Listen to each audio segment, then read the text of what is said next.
ಈ ವರದರಾಜರಿಗೆ ಎಲ್ಲ ಸಂಪರ್ಕವಾಗಿ ಹಾಗೂ ಮಂಡಲದ ಪರವಾಗಿ ಸ್ವಾಗತವನ್ನು ಕೊಡ್ತಾ ಅದೇ ರೀತಿ ಪ್ರವಚನಕಾರರಾಗಿ ಆಗಮಿಸಿದಂತ ಒಂದು ಈ ವಿಭಾಗದ ಮುನ್ಮುಂದವರನ್ನು ಅತ್ಯಂತ ಭಕ್ತಿಪೂರ್ವಕವಾಗಿ ಸ್ವಾಗತಿಸಿ ನಮ್ಮೆಲ್ಲರನ್ನು ಸ್ವಾಗತಿಸಿ ಈಗ ಪ್ರವಚನ ಕಾರ್ಯಕ್ರಮವನ್ನು ಪ್ರಾರಂಭಿಸಬೇಕು ಅಂತ ಹೇಳಿ ಆಚಾರ್ಯರನ್ನು ಕೇಳ್ಬೋದು.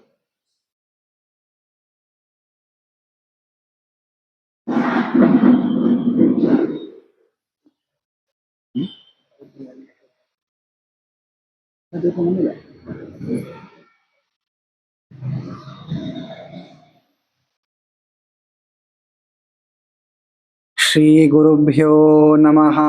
ಹರಿ ಓಂ. ಆಪಾದಮೌಲಿಪರ್ಯಂತಂ ಗುರುಣಾಂ ಆಕೃತಿಂ ಸ್ಮರೇತ್ ತೇನ ವಿಘ್ನಾಃ ಪ್ರಣಶ್ಯಂತಿ ಸಿದ್ಧ್ಯಂತಿ ಚ ಮನೋರಥಾಃ.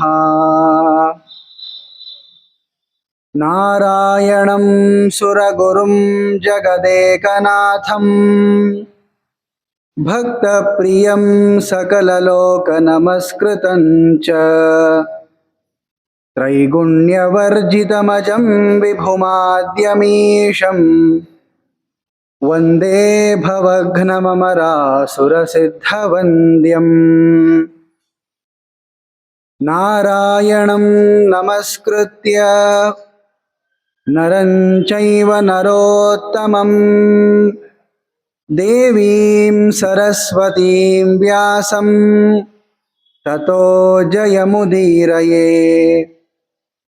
ನಾರಾಯಣಾಯ ಪರಿಪೂರ್ಣಗುಣಾರ್ಣವಾಯ ವಿಶ್ವೋದಯಸ್ಥಿತಿಲಯೋನ್ನಿಯತಿಪ್ರದಾಯ ಜ್ಞಾನಪ್ರದಾಯ ವಿಬುಧಾಸುರಸೌಖ್ಯದುಃಖ ಸತ್ಕಾರಣಾಯ ವಿತತಾಯ ನಮೋ ನಮಸ್ತೆ.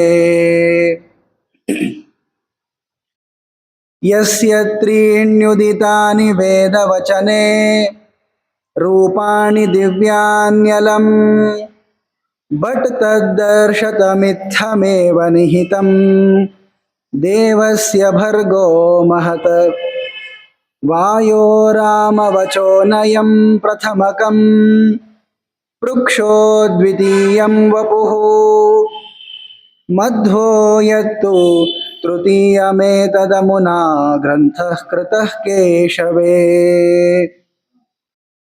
ಅಸ್ಮದ್ಗುರುಸಮಾರಂಭಾಂ ಟೀಕಾಕೃತ್ಪಾದಮಧ್ಯಗಾಂ ಶ್ರೀಮದಾಚಾರ್ಯಪರ್ಯಂತಾಂ ವಂದೇ ಗುರುಪರಂಪರಾಂ.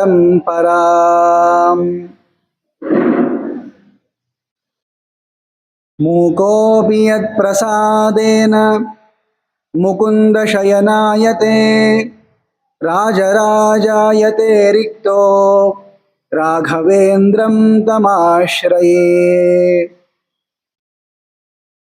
ಧರ್ಮೋ ವಿವರ್ಧತಿ ಯುಧಿಷ್ಠಿರಕೀರ್ತನೇನ ಪಾಪಂ ಪ್ರಣಶ್ಯತಿ ವೃಕೋದರಕೀರ್ತನೇನ ಶತ್ರುರ್ವಿನಶ್ಯತಿ ಧನಂಜಯಕೀರ್ತನೇನ ಮಾದ್ರೀಸುತೌ ಕಥಯತಾಂ ನ ಭವಂತಿ ರೋಗಾಃ.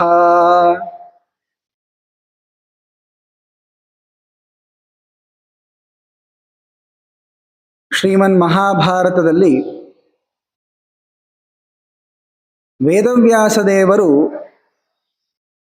ಪಾಂಡವರ ಚರಿತ್ರೆಯನ್ನ ನಿರೂಪಿಸುತ್ತಾ ರಾಜ್ಯವನ್ನ ಪಡೆದಿರುವಂತಹ ಯುಧಿಷ್ಠಿರನು ಧರ್ಮದಲ್ಲಿ ಸಂಶಯವನ್ನ ಮಾಡಿದಾಗ ಈತನ ಸಂಶಯವನ್ನ ಪರಿಹರಿಸಲು ಮಹಾಜ್ಞಾನಿಗಳಾಗಿರುವ ಆಬಾಲ ಬ್ರಹ್ಮಚಾರಿಗಳಾಗಿರುವಂತಹ ಭೀಷ್ಮಾಚಾರ್ಯರ ಬಳಿ ಕೃಷ್ಣ ಪರಮಾತ್ಮನು ಕರೆದುಕೊಂಡು ಬಂದು ಅನೇಕ ತರಹದ ಧರ್ಮಗಳ ಬಗ್ಗೆ ನಿರೂಪಿಸಿಕೊಡ್ತಾ ಇದ್ದಾರೆ. ಯಾವ ತರಹ ರಾಜನಾದವನು ವರ್ತಿಸಬೇಕು, ಆತನಿಗೆ ಯಾರು ವಿಶ್ವಾಸಕ್ಕೆ ಯೋಗ್ಯರು, ಯಾರು ವಿಶ್ವಾಸ ಅನರ್ಹರು ಅನ್ನುವುದನ್ನು ಸ್ಪಷ್ಟವಾಗಿ ಭೀಷ್ಮಾಚಾರ್ಯರು ತೋರಿಸಿಕೊಡ್ತಾ ಇದ್ದಾರೆ. ಅತಿಯಾಗಿ ಯಾರ ಮೇಲೂ ಕೂಡ ವಿಶ್ವಾಸವನ್ನು ಮಾಡಬಾರದು. ಅದರಲ್ಲೂ ವಿಶೇಷವಾಗಿ ರಾಜನಾದವನು ಶತ್ರುಗಳನ್ನ ಮಿತ್ರನನ್ನಾಗಿ ಕಾರ್ಯ ಸಾಧಿಸಲಿಕ್ಕೆ ಅಂತ ಮಾಡ್ಕೋಬೇಕು. ಆದರೆ ಕಾರ್ಯದ ಸಮಾಪ್ತಿಯ ನಂತರದಲ್ಲಿ ಆ ಶತ್ರುವನ್ನು ಮತ್ತೆ ವಿಶ್ವಾಸಕ್ಕೆ ತೆಗೆದುಕೊಳ್ಳಬಾರದು ಎಂಬುವಂತಹ ಒಂದು ವಿಚಾರವನ್ನು ನಿನ್ನೆಯ ದಿವಸ ನಿರೂಪಿಸಿದ್ದಾರೆ. ಹೀಗೆ ಅನೇಕ ತರಹದ ಧರ್ಮಗಳನ್ನು, ರಾಜನು ಅನುಷ್ಠಾನ ಮಾಡಬೇಕಾಗಿರುವ ಧರ್ಮಗಳನ್ನು ತೋರಿಸ್ತಾ ಭೀಷ್ಮಾಚಾರ್ಯರು ಧರ್ಮಗಳನ್ನು ಬೋಧನೆ ಮಾಡ್ತಾ ಇರುವ ಕಾಲಕ್ಕೆ ಧರ್ಮರಾಜ ಅಂತಾನೆ, ಉಕ್ತೋ ಮಂತ್ರೋ ಮಹಾಭಾಹೋ ವಿಶ್ವಾಸೋ ನಾಸ್ತಿ ಶತ್ರುಷು ಕಥಂ ಹಿ ರಾಜ ವರ್ತೇತ ಯದಿ ಸರ್ವತ್ರ ನಾಶ್ವಸೇತ್. ಭೀಷ್ಮಾಚಾರ್ಯರೇ, ನೀವು ಹೇಳಿದ್ದು ನಿಜ. ಶತ್ರುಗಳಲ್ಲಿ ಬಹಳಷ್ಟು ವಿಶ್ವಾಸವನ್ನು ಮಾಡಬಾರದು. ಕಾರ್ಯವನ್ನ ಸಾಧಿಸಿಕೊಳ್ಳಿಕ್ಕೆ ಎಷ್ಟು ಬೇಕೋ ಅಷ್ಟು ವಿಶ್ವಾಸವನ್ನು ಮಾಡಿ ಕಾರ್ಯದ ಸಮಾಪ್ತಿಯ ಅನಂತರದಲ್ಲಿ ಮತ್ತೆ ಆ ವಿಶ್ವಾಸವನ್ನು ಬಿಟ್ಬಿಡ್ಬೇಕು ಅಂತ ಹೇಳಿದ್ದೀರಿ ನಿಜ. ಆದರೆ ಈ ತರಹ ಎಲ್ಲ ಕಡೆಯೂ ಕೂಡ ಅವಿಶ್ವಾಸವನ್ನು ಮಾಡ್ತಾ ಹೋದರೆ ರಾಜನಿಗೆ ಹಾಗೆ ಅಂತತಃ ಯಾರೂ ಕೂಡ ವಿಶ್ವಾಸಿಗರಿಲ್ವೇ ಇಲ್ಲಲ್ಲ. ಯಾವಾಗಲೂ ಏನಾದರೂ ಒಂದು ಕಾರ್ಯವನ್ನ ರಾಜ ಮಾಡ್ತಾನೆ ಇರ್ತಾನೆ. ಹೀಗಾದಾಗ ಈ ಕಾರ್ಯವನ್ನು ಸಾಧಿಸಲಿಕ್ಕೆ ಅಂತ ಬಂದಾಗ ಈವ ಮಿತ್ರ, ಆ ಕಾರ್ಯ ಆಯಿತು ಆದ್ದರಿಂದ ಅವನನ್ನು ಬಿಟ್ಟು ಮತ್ತೊಂದು ಕಾರ್ಯಕ್ಕೆ ಅಂತ ಇನ್ನೊಬ್ಬನನ್ನ ಮಿತ್ರ ಮಾಡ್ಕೊಳ್ಳೋದು ಅಂತ ಹೀಗೆ ಮಾಡ್ತಾ ಹೋದ್ರೆ ಎಲ್ಲರಲ್ಲೂ ಕೂಡ ಹಾಗಾದ್ರೆ ಒಂದು ರೀತಿ ಅವಿಶ್ವಾಸವನ್ನೇ ಮಾಡಬೇಕಾಗ್ತದಲ್ಲ. ಕೆಲವು ಸಂದರ್ಭಗಳಲ್ಲಿ ವಿಶ್ವಾಸವನ್ನು ಮಾಡೋದು, ಆಮೇಲೆ ಬಿಟ್ಟು ಬಿಡೋದು. ಅದರಿಂದ ನೀವು ವಿಶ್ವಾಸವನ್ನ ಮಾಡಿ ಅಂತನೂ ಹೇಳ್ತಾ ಇದ್ದೀರಿ, ಹಾಗೆ ವಿಶ್ವಾಸವನ್ನ ಮಾಡಬೇಡಿ ಅಂತನೂ ಹೇಳ್ತಾ ಇದ್ದೀರಿ. ನನಗೆ ಸಂಶಯ ಏನು ಅಂದರೆ, ಸಂಪೂರ್ಣವಾಗಿ ವಿಶ್ವಾಸಕ್ಕೆ ಅರ್ಹರಾದವರು ಅಂತ ಯಾರಾದರೂ ಇರ್ತಾರಾ? ರಾಜನಾದವನಿಗೆ ತಾನು ಕಣ್ಣು ಮುಚ್ಚಿ ಕಾರ್ಯವಾಗಲಿ ಬಿಡಲಿ, ಈ ವ್ಯಕ್ತಿಯನ್ನು ನಾನು ನಂಬ್ಕೊಂಡಿರ್ತೀನಿ, ಈತ ನಮ್ಮ ವಿಶ್ವಾಸಿಗ ಅಂತ ಇಟ್ಕೊಳ್ಳಿಕ್ಕೆ ಆಗ್ತದ ಅಂತ ಧರ್ಮರಾಜ ಕೇಳ್ತಾನೆ. ಇದಕ್ಕೆ ಉತ್ತರವನ್ನ ಭೀಷ್ಮಾಚಾರ್ಯರು ಈಗಾಗಲೇ ಹಿಂದಿನ ಕಥೆಯಲ್ಲಿ ನೀಡಿದ್ದಾರೆ. ಸ್ವಾಭಾವಿಕವಾಗಿ ರಾಜನಾದವನಿಗೆ ಯಾರೂ ಕೂಡ ಶತ್ರುಗಳು ಅಲ್ಲ, ಯಾರೂ ಮಿತ್ರರೂ ಅಲ್ಲ ಅಂತ ಹೇಳಿರ್ತಾರೆ. ಯಾಕೆಂದ್ರೆ ಈಗ ರಾಜನಾಗಿರುವಂತಹ ಯುಧಿಷ್ಠಿರನನ್ನ ಯಾರು ದ್ವೇಷ ಮಾಡ್ತಾರೋ ಅವರು ಶತ್ರುಗಳು, ಯಾರು ಈತನಿಗೆ ಪ್ರಿಯವಾದ ಭಾಷಣೆಯನ್ನು ಮಾಡ್ತಾರೋ ಅವರು ಮಿತ್ರರು ಅಂತ ಹೇಳೋದಾದ್ರೆ, ಈ ಯಾವ ಜನ ರಾಜನ ಬಳಿ ಬರ್ತಾರೋ ಅವರು ಹಾಗೆ ಇರ್ತಾರೆ. ಕಾರ್ಯ ಸಾಧನೆಗೆ ಬೇಕಾದಷ್ಟು ಪ್ರಿಯ ಭಾಷಣವನ್ನು ಮಾಡ್ತಾರೆ. ರಾಜ ಏನಾದರೂ ಅವರು ಕೇಳಿದ್ದನ್ನು ಮಾಡಲಿಲ್ಲ ಅಂದಾಗ ಅವನನ್ನು ದ್ವೇಷ ಮಾಡ್ತಾರೆ.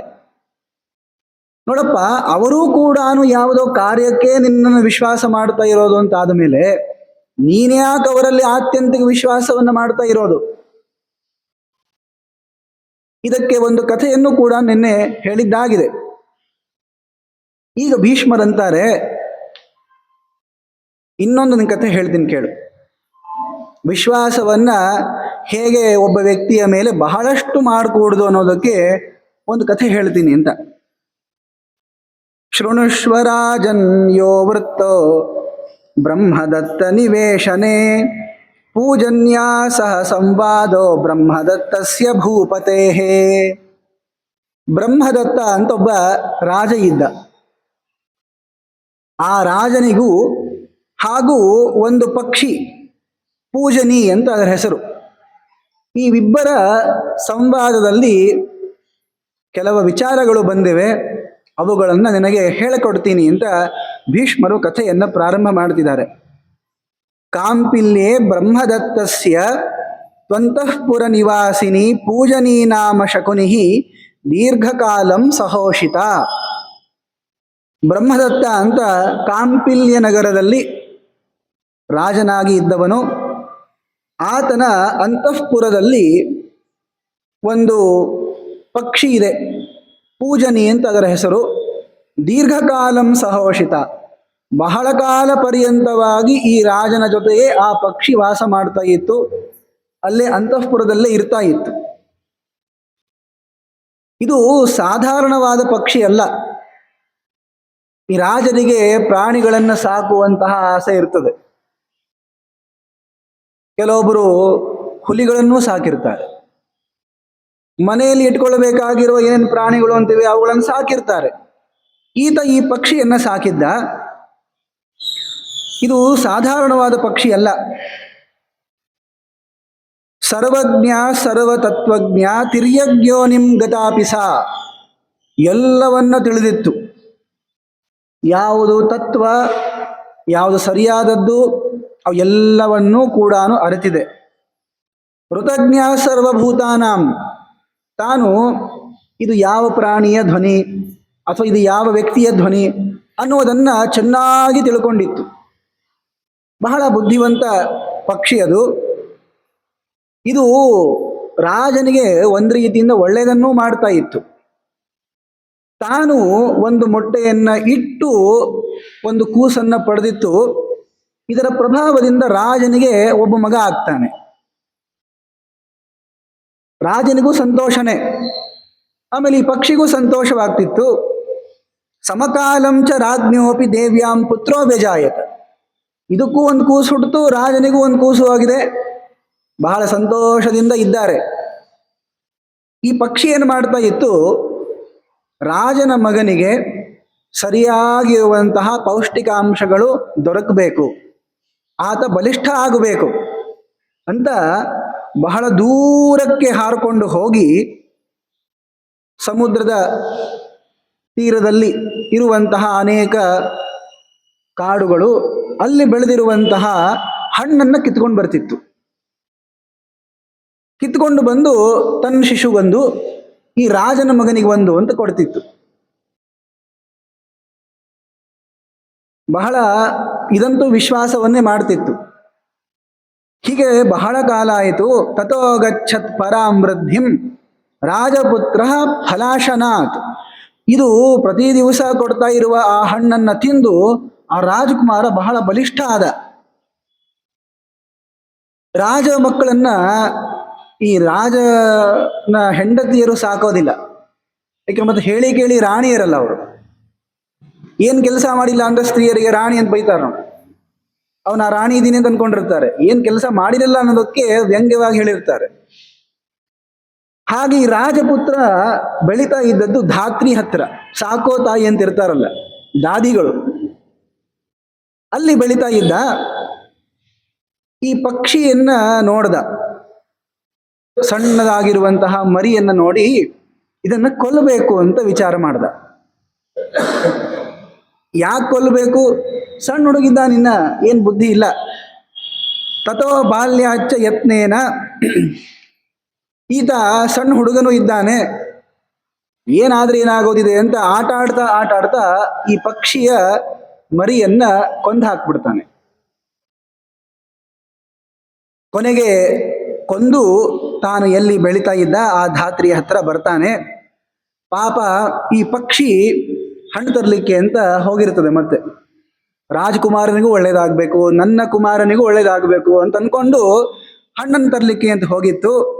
ಬಂದು ನೋಡಿದಾಗ ಅಪಶ್ಯನ್ ನಿಹತಂ ಪುತ್ರಂ ತೇನ ಬಾಲೇನ ಭೂತಲೆ, ಈ ರಾಜಕುಮಾರ ನನ್ನ ಕೂಸನ್ನ ಸಂಹಾರ ಮಾಡಿದ್ದಾನೆ ಅಂತ ತಿಳಿದುಕೊಂಡು ಬಹಳ ಕಣ್ಣಲ್ಲಿ ನೀರನ್ನು ತರ್ತಾ ದೀನಳಾಗಿ ಅಳ್ತಾ ಇದ್ದಾಳೆ. ದುಃಖನೂ ಆಯಿತು, ಸಿಟ್ಟು ಬಂದಿದೆ. ಅದಕ್ಕಂತಾಳೆ, ನೋಡ್ರಿ, ಕ್ಷತ್ರಿಯರನ್ನ ನಂಬಬಾರ್ದಾಗಿತ್ತು ನಾನು. ಕ್ಷತ್ರಿಯೇ ಸಂಗತಂ ನಾಸ್ತಿ ನ ಪ್ರೀತಿ ನ ಚ ಸೌಹೃದಂ ಕಾರಣೇ ಸಾಂತ್ವಯಂತೇತೆ ಕೃತಾರ್ಥ ಸಂತ್ಯಜಂತಿ ಚ. ಕ್ಷತ್ರಿಯರಾದವರ ಮೇಲೆ ಬಹಳಷ್ಟು ಸಂಘವನ್ನ ಸಹವಾಸವನ್ನ ಮಾಡಬಾರದು. ಅವರಿಗೆ ಬಹಳಷ್ಟು ಪ್ರೀತಿ ಇರೋದಿಲ್ಲ ಜನರ ಮೇಲೆ. ತಮ್ಮ ಕಾರ್ಯ ಆಗಬೇಕು ಅನ್ನೋದಕ್ಕೋಸ್ಕರ ಮಾತ್ರ ನಮ್ಮನ್ನ ಮಾತಾಡಿಸ್ತಾರೆ, ಪ್ರೀತಿಸ್ತಾರೆ. ಆಮೇಲೆ ಅವರು ಅಪಕಾರ ಮಾಡಿದ್ದನ್ನ ನೀವು ತೋರಿಸಿದಾಗ ಮತ್ತೆ ದುಡ್ಡು ಮೊತ್ತಗಳನ್ನು ಕೊಟ್ಟು ಏನೋ ಪ್ರಿಯ ಭಾಷಣವನ್ನು ಮಾಡಿ ನಿಮ್ಮನ್ನ ಸಾಂತ್ವನೆ ಮಾಡಬೇಕು ಅಂತ ಬರ್ತಾರೆ. ಆದರೆ ಅದರಿಂದ ಸಂತುಷ್ಟರಾಗಿ ಮತ್ತೆ ಅವರ ಮೇಲೆ ವಿಶ್ವಾಸ ಮಾಡಬಾರದು ಅಂತ ಅನ್ಕೊಂಡು ಹೇಳ್ತಾಳೆ. ನೋಡಿ, ನಾನು ಈ ರಾಜಕುಮಾರನನ್ನ ನನ್ನ ಮಗನ ತರಹನೇ ನೋಡ್ಕೊಂಡಿದ್ದು. ನನ್ನ ಕೈಯಲ್ಲಿ ಎಷ್ಟು ಆಗ್ತದೋ ಅಷ್ಟು ನಾನು ಕಾರ್ಯ ಮಾಡ್ತಿದ್ದೆ. ಅದಕ್ಕೆ ಪುಷ್ಟಿ ಬರಬೇಕು ಅಂತ ಹಣ್ಣನ್ನು ತಂದು ಕೊಡ್ತಾ ಇದ್ದೆ. ಆದರೆ ಈ ರಾಜಕುಮಾರ ಯಾವುದನ್ನೂ ವಿಚಾರ ಮಾಡದೆ ಸಹಸಂಜಾತ ವೃದ್ಧಸ್ಯ ತಥೈವ ಸಹಭೋಜಿನಃ ಶರಣ್ಯಸ್ಯ ವಧಶ್ಚ ಇವ ತ್ರಿವಿಧಂ ತದತ್ ಕಿಲ್ಬಿಷಂ. ನನ್ನ ಜೊತೆನೇ ಇರ್ತಾ ಇದ್ದ, ನಮ್ಮ ಜೊತೆನೇ ತಿಂತಾ ಇದ್ದ. ನಾವು ಒಂದು ರೀತಿಯಿಂದ ಇವನ ಶರಣಕ್ಕೆ ಬಂದವರು. ನಾವೇನ್ ಮಾಡ್ತಾ ಇದ್ದೀವಿ ಈ ರಾಜನಿಗೆ? ಆದ್ದರಿಂದ ಇಂತಹ ಶರಣಾಗತರನ್ನ ಕೊಲ್ಲುವುದು ಮಹಾಪಾಪವಾದ್ದರಿಂದ ಈತನಿಗೆ ನಾನು ಪ್ರತೀಕಾರ ಮಾಡ್ತೀನಿ ಅಂತ ಹೇಳಿ ಆ ಏನು ರಾಜಕುಮಾರ ಇದ್ದಾನೆ, ರಾಜಕುಮಾರನ ಕಣ್ಣುಗಳಿಗೆ ತನ್ನ ಕಾಲುಗಳಿಂದ ಚುಚ್ಚಿ ಹೋಗ್ಬಿಡುತ್ತದೆ. ಕಣ್ಣು ಆಯಿತು ಈ ರಾಜಕುಮಾರನಿಗೆ. ಅವನು ಜೋರಾಗಿ ಅಳ್ತಾ ಇದ್ದಾನೆ. ಇದು ರಾಜನಿಗೆ ಗೊತ್ತಾಯಿತು. ರಾಜ ಅಂತಾನೆ, ನೋಡು, ನೀನೇನು ಓಡ್ ಹೋಗಬೇಡ. ಪಕ್ಷಿಗೆ ಹೇಳ್ತಾನೆ, ನೀನು ನಿಜವಾಗಿಯೂ ಸರಿಯಾದದನ್ನೇ ಮಾಡಿರೋದು. ನನ್ನ ಮಗ ತಪ್ಪು ಮಾಡಿದ್ದಾನೆ ಅಂತ ನೀನು ಕಣ್ಣಿಗೆ ಹೊಡೆದು ಆತನಿಗೆ ನೋವನ್ನು ಮಾಡಿದ್ದೀಯಾ? ನೋಡು, ನೀನು ಕೃತಂ ಪ್ರತಿಕೃತಂ ಯೇಷಾಂ ನನಶ್ಯಂತಿ ಶುಭಾಶುಭಂ. ನೀನು ತಪ್ಪೇನು ಮಾಡಿಲ್ಲ, ನಿನಗೆ ಒಳ್ಳೆಯದೇ ಆಗ್ತದೆ, ನಾನೇ ನಿನ್ನನ್ನು ಹೊಡೆಯಲ್ಲ, ಬಾ ಅಂತ ರಾಜ ಕರೆದ. ಆಗ ಈ ಪಕ್ಷಿ ಬಹಳಷ್ಟು ಅಂಶಗಳನ್ನು ಹೇಳ್ತದೆ. ಸಕೃತ್ಕೃತಾಪರಾಧಸ್ಯ ತತ್ರೈವ ಪರಿಲಂಬತಃ ನ ತದ್ಬುಧಾಃ ಪ್ರಶಂಸಂತಿ ಶ್ರೇಯಸ್ತತ್ರಾಪಸರ್ಪಣಂ. ನೋಡ್ರಾಜ, ಒಮ್ಮೆ ಅಪರಾಧವಾಯಿತು ಅಂತಂದರೆ ಆ ಅಪರಾಧವನ್ನ ಮಾಡಿದಂತಹ ವ್ಯಕ್ತಿಯನ್ನ ನಾವು ನಂಬಲಿಕ್ಕಾಗೋದಿಲ್ಲ. ನನಗೆ ಸಿಟ್ಟು ಬಂತು ಅಂತ ಈಗ ನಿಮ್ಮ ಮಗನ ಕಣ್ಣಿಗೆ ನಾನು ಹೊಡೆದಿದ್ದೇನೆ ನಿಜ, ಆದರೆ ಆತ ಮಾಡಿರುವಂತಹ ತಪ್ಪಿಗೆ ನಾನೇನೋ ಪ್ರತಿಕ್ರಿಯೆಯನ್ನು ನೀಡಿದ್ದೇನೆ. ಆದರೆ ಪ್ರತಿಕ್ರಿಯಿಸಿದ ಮೇಲೂ ಕೂಡ ನಮ್ಮಿಬ್ಬರ ನಡುವೆ ವಿಶ್ವಾಸ ಅನ್ನೋದು ಬರಲಿಕ್ಕೆ ಸಾಧ್ಯ ಇಲ್ಲ.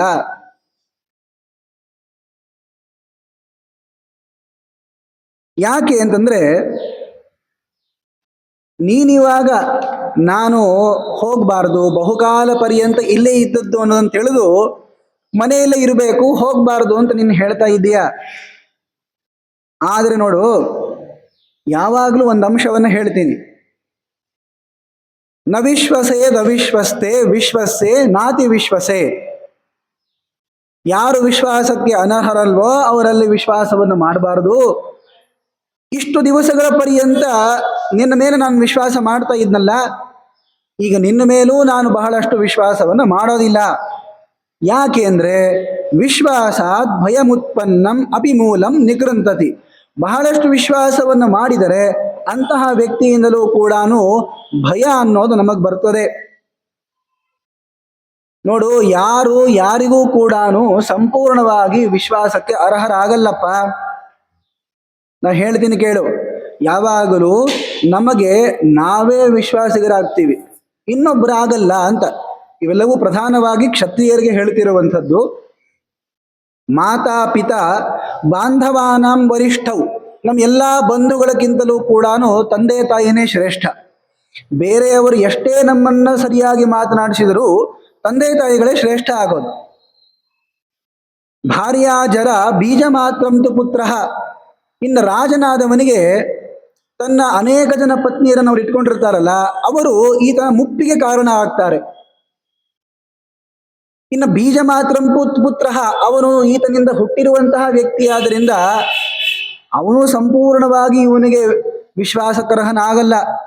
ಭ್ರಾತಾ ಶತ್ರು ಕ್ಲಿನ್ನಪಾಣಿರ ವಯಸ್ಯ, ಇನ್ನು ನಿನ್ನ ಅಣ್ತಮ್ಮಂದ್ರಂತೂ ಅವ್ರ ಶತ್ರುಗಳ ತರಹ ಆಗ್ಬಿಡ್ತಾರೆ ಕೆಲವೊಮ್ಮೆ. ಯಾಕೆಂದ್ರೆ ರಾಜರಲ್ಲಿ ಪ್ರಧಾನವಾಗಿ ನಡೆಯೋದೇನೆ ಐಶ್ವರ್ಯದ ಮೂಲಕವಾಗಿರುವ ಜಗಳ. ನನಗೆ ಬೇಕು ಅಂತ ಇವನಂತಾನೆ ಅವನಂತಾನೆ. ಒಂದ್ ರೀತಿಯಿಂದ ಅಣ್ತಮ್ಮಂದ್ರೆಲ್ಲರೂ ಕೂಡ ಶತ್ರುಗಳು ಆಗ್ಬಿಡ್ತಾರೆ. ಆತ್ಮಾಹ್ಯೇಕಃ ಸುಖ ದುಃಖಸ್ಯ ಭೋಕ್ತ, ತಾನು ಒಬ್ಬನೇ ಸುಖವನ್ನು ದುಃಖವನ್ನು ಅನುಭವಿಸ್ಕೊಂಡಿರಬೇಕಾದದ್ದು. ಆದ್ರಿಂದ ಎಲ್ಲರೂ ಕೂಡ ಶ್ರೇಷ್ಠರು ಒಳ್ಳೆಯವರು ಅಂತ ಇರ್ತಾರೆ ಬಳಗದಲ್ಲಿ, ಜನರೆಲ್ಲರೂ ಇರ್ತಾರೆ ನೋಡಪ್ಪ. ಆದರೆ ರಾಜನಾದವನಿಗೆ ತನ್ನ ಮೇಲೆ ಇರಬೇಕಾದದ್ದು ಮೊದಲು ವಿಶ್ವಾಸ, ನಂತರದಲ್ಲಿ ಬೇರೆ ವ್ಯಕ್ತಿಗಳಲ್ಲಿ ಮಾಡ್ತಾನೆ ಅಂದ್ರೆ ಅವೆಲ್ಲವೂ ಕೂಡ ಕಾರ್ಯ ಸಾಧನೆಗೆ ಮಾತ್ರ ಇರುವಂತಹದ್ದು ಅಂತ ಹೇಳ್ತಾಳೆ. ರಾಜ ಇದನ್ನ ಅನುಮೋದಿಸ್ಲಿಲ್ಲ. ನಾನು ಹೊಡೆಯಲ್ಲೋ ನಿನ್ನನ್ನ, ನೀನು ಸರಿಯಾದ ಕಾರ್ಯವನ್ನು ಮಾಡಿರೋದು, ನನ್ನ ಮಗನನ್ನ ಹೊಡೆದಿದ್ದೀಯಾ ಅಂತ ನಾನು ಸಿಟ್ಟಿಗೆದ್ದು ನಿನ್ನ ಆಮೇಲೆ ಪಂಜರದಲ್ಲಿ ಕೂಡ ಹಾಕಿ ನಿನಗೆ ಯಾವುದೇ ವಿಧವಾಗಿರುವಂತಹ ಶಿಕ್ಷೆಯನ್ನು ನಾನು ಕೊಡಲ್ಲ, ನಾನು ಮಿತ್ರನಾಗಿ ವರ್ತಿಸ್ತೀನಿ ಅಂತ ಆ ಬ್ರಹ್ಮದತ್ತ ರಾಜ ಹೇಳ್ದ. ಆವಾಗ ಈ ಪಕ್ಷಿ ಹೇಳ್ತದೆ, ನೋಡಪ್ಪ, ಇಲ್ಲಿ ತನಕ ನಾನು ಹಾಗೇ ವರ್ತಿಸ್ಕೊಂಡೇ ಇದ್ದದ್ದು. ನಿನ್ನ ಮನೆಯಲ್ಲೇ ಇದ್ರೂ ಕೂಡ ಎಂದೂ ನೀನು ನನ್ನನ್ನು ಕಟ್ಟ ಹಾಕ್ತೀಯ, ಬಂಧನದಲ್ಲಿ ಇಡ್ತೀಯ ಅಂತ ನಾನು ಎಂದೂ ಅನ್ಕೊಂಡಿಲ್ಲ. ಆದರೆ ಪುತ್ರನ ಈ ವೈರೂಪ್ಯವನ್ನು ನೋಡಿ, ಪುತ್ರನಿಗೆ ಆಗಿರುವಂತಹ ದುಃಖವನ್ನು ನೋಡಿ ತಂದೆ ತಾಯಿಗಳು ಏನನ್ನು ಮಾಡ್ಲಿಕ್ಕೂ ಸಿದ್ಧ ಆಗ್ಬಿಡ್ತಾರೆ. ಇವಾಗೇನೋ ಸುಮ್ಮನೆ ಇರ್ತೀಯಪ್ಪ, ನಾಳೆ ಆ ಶಿಶು ಬಂದು ಹೇಳ್ತದೆ, ನೋಡಪ್ಪ ಈ ಪಕ್ಷಿನ ನನ್ನನ್ನು ಹೊಡೆದಿದ್ದು ನೀನೇನೋ ಮಾಡ್ಲೇ ಇಲ್ವಲ್ಲ ಅಂತ. ಈತನಿಗೆ ಬೇಡ ಅಂದ್ರೂ ಕೂಡ ಮಗ ಹೇಳ್ತಾ ಇದ್ದಾನೆ ಅಂತ ಈ ಪಕ್ಷಿನ ಹೊಡಿಬೇಕಾಗ್ತದೆ. ಇವೆಲ್ಲ ನನಗೆ ಮೊದಲೇ ಗೊತ್ತು, ಆದ್ರಿಂದ ನಾನು ಬರಲ್ಲ ಅಂತ ಹೇಳ್ತದು. ನೋಡ್ರಿ, ವೈರ ಅಂತನ್ನೋದು 5 ರೀತಿಯಿಂದ ಹುಟ್ಟುತ್ತದೆ. ಸ್ತ್ರೀಕೃತಂ, ವಾಸ್ತುಜಂ, ವಾಗ್ಜಂ, ಸಪತ್ನಂ, ಸ್ವಸಪತ್ನಾಪರಾಧಜಂ. ಒಟ್ಟು 5 ಕಾರಣಗಳಿಂದ ವೈರ ಅನ್ನೋದು ಹುಟ್ಟುತ್ತದೆ. ಸ್ತ್ರೀಕೃತಂ ಇದಂತೂ ಎಲ್ಲರಿಗೂ ಗೊತ್ತಿರುವಂತಹದ್ದೇ. ಶಿಶುಪಾಲ ಹಾಗೂ ಕೃಷ್ಣ ಪರಮಾತ್ಮನಿಗೆ ವೈರ ಇತ್ತು ಅಲ್ಲ, ಅದಕ್ಕಿಂತ ಮುಂಚೆನೂ ಇತ್ತು ಬಿಡ್ರಿ. ಆದರೂ ಕೂಡ ರುಕ್ಮಿಣಿ ಸಲುವಾಗಿ ಹೊಡೆದಾಡಿದ್ರಲ್ಲ, ಕೊನೆ ಕೃಷ್ಣ ಪರಮಾತ್ಮನೇ ವಿವಾಹ ಮಾಡಿಕೊಂಡ. ಆದ್ರಿಂದ ಸ್ತ್ರೀಕೃತವಾಗಿರುವ ವೈರ ಇರ್ತದೆ. ನನಗೆ ಇವಳು ಬೇಕು, ವಿವಾಹ ಮಾಡ್ಕೋಬೇಕು ಅಂತ ಈತ, ನಾನು ಮಾಡ್ಕೊಳ್ತೀನಿ ಅಂತವ. ಇಬ್ಬರು ಕೂಡ ಜಗಳ ಆಡ್ಕೊಳ್ತಾರೆ. ಇವರಿಬ್ರು ಪುಣ್ಯ ಬರೋಬ್ರು ಇತ್ತು, ಯಾರಾದ್ರೂ ಒಬ್ರು ವಿವಾಹ ಮಾಡ್ಕೊಳ್ತಾರೆ, ಇಲ್ಲ ಅಂದ್ರೆ 3ನೇದವ ವಿವಾಹ ಮಾಡ್ಕೊಂಡು ಹೋಗ್ತಾನಷ್ಟೆ. ವಾಸ್ತುಜಂ ಅಂದ್ರೆ ಭೂಮಿ ಸಲುವಾಗಿ ಜಗಳ, ನನಗೆ ಬೇಕಿದೋ ಅಂತ ಜಗಳ ಆಡ್ತಾರೆ. ವಾಗ್ಜಂ, ನನಗೆ ಸರಿಯಾಗಿ ಮಾತಾಡಿಸ್ಲಿಲ್ಲ, ನನಗೆ ಬೈದೈತ ಅಂತ ಮಾತು ಸರಿಯಾಗಿ ಆಡ್ಲಿಲ್ಲ ಅಂತ ಹೊಡೆದಾಡ್ತಾರೆ. ಸ್ವಸಪತ್ನಾಪರಾಧಜಂ, ಇನ್ನೊಂದು ಸ್ವಾಭಾವಿಕವಾಗಿರುವಂತಹ ವೈರ ಅಂತಾನೆ ಇರ್ತದೆ. ಈ ನೋಡಿ, ಇಲಿಗಳಿಗೆ ಆಮೇಲೆ ಬೆಕ್ಕಿಗಳಿಗೆ ಅವೇನು ತಮ್ಮ ತಮ್ಮ ವಿವಾಹದ ಸಲುವಾಗಿ ಏನು ಜಗಳಾಡಿಲ್ಲ, ಜಾಗದ ಸಲುವಾಗಿ ಏನು ಜಗಳಾಡಿಲ್ಲ. ವಾಕ್ ಇದೇನು ಮಾತಾಡ್ಬಿಡ್ತು, ಬೆಕ್ಕು ಬೈತು ಅಂತ ಇಲಿ ಸಿಟ್ಟಿಗೆ ಹೇಳ್ತು ಅಂತ ಏನು ವೈರ ಆ ತರಹದ್ದಿಲ್ಲ. ಇದು ಸ್ವಾಭಾವಿಕವಾಗಿರುವಂತಹ ವೈರ, ಅದು ಏನ್ ಮಾಡ್ಲಿಕ್ಕೆ ಬರಲ್ಲ. ಹಾಗೇನೆ ಅಪರಾಧಜಂ, ನಾವೇನೋ ತಪ್ಪು ಮಾಡಿದ್ದೀವಿ ಅಂತ ಆದಾಗ ವೈರ ಅನ್ನೋದು ಉತ್ಪನ್ನ ಆಗತ್ತೆ. ಇವಾಗ ಇಷ್ಟು ವೈರಗಳ ಸ್ಥಾನ ಇದೆಯಪ್ಪ. ಈಗ ಅಪರಾಧಜಂ, ಅಪರಾಧ ಮಾಡಿದ್ದಾನೆ ನಿನ್ನ ಮಗ. ಈ ವೈರ ನಮ್ಮಲ್ಲಿ ಇದೆ, ಆದ್ದರಿಂದ ಇದನ್ನ ಇಟ್ಟುಕೊಂಡು ಕೂಡ ನಾನು ವಿಶ್ವಾಸ ಮಾಡ್ಲಿಕ್ಕೆ ಆಗೋದಿಲ್ಲ. ಯಾವಾಗಲೂ ಈ ವೈರವನ್ನ ಶಮನ ಮಾಡಲಿಕ್ಕೆ ಅಂತ ದುಡ್ಡನ್ನು ಕೊಡ್ಲಿಕ್ಕೆ ಬರ್ತಾರೆ, ಸರಿಯಾಗಿ ಮಾತಾಡಿಸ್ಲಿಕ್ಕೆ ಬರ್ತಾರೆ, ಆಮೇಲೆ ಸಂಬಂಧವನ್ನು ಬೆಳೆಸ್ಲಿಕ್ಕೆ ಬರ್ತಾರೆ. ಆದರೆ ಕ್ಷತ್ರಿಯನಾದಂತಹ ವ್ಯಕ್ತಿ ಇಂತಹ ವ್ಯಕ್ತಿಯ ಸಂಬಂಧವನ್ನ ಎಂದೂ ಕೂಡ ಇಟ್ಕೊಳ್ಳಬಾರದು. ಹೀಗೆ ಅನೇಕ ವಿಚಾರಗಳನ್ನು ಹೇಳ್ತಾನೆ. ಆಗ ರಾಜ ಅಂತಾನೆ, ಇವೆಲ್ಲ ಕಾಲ ಮಾಡಿದ್ದು. ಈಗ ಇಂತಹ ಸಂದರ್ಭದಲ್ಲಿ ವೈರ ಆಗಬೇಕು, ಇದಾಗಬಾರ್ದು. ನೋಡು, ಇಷ್ಟು ದಿವಸಗಳ ಪರ್ಯಂತ ಒಮ್ಮೆಯೂ ನಾವು ಜಗಳ ಆಡಿಲ್ಲಲ್ಲ, ಇವಾಗಿದು ಆಗ್ತಾ ಇದೆ ಅಂದ್ರೆ ಇದು ಕಾಲಕೃತವಾದದ್ದು. ನೋಡ್ರಿ, ಕಾಲಕ್ರಮೇಣ ಜಗಳನೂ ಆಗ್ತದೆ, ಕೂಡ್ತಾರಲ್ಲ. ನೀವು ಅಂತೀರಿ ನೋಡಿ, ಈ ಜಗಳ ಆಡೋ ಕಾಲಕ್ಕೆ ಬಿಡಿಸ್ಲಿಕ್ಕೆ ಅಂತ ಹೋಗಿರ್ತಾರೆ.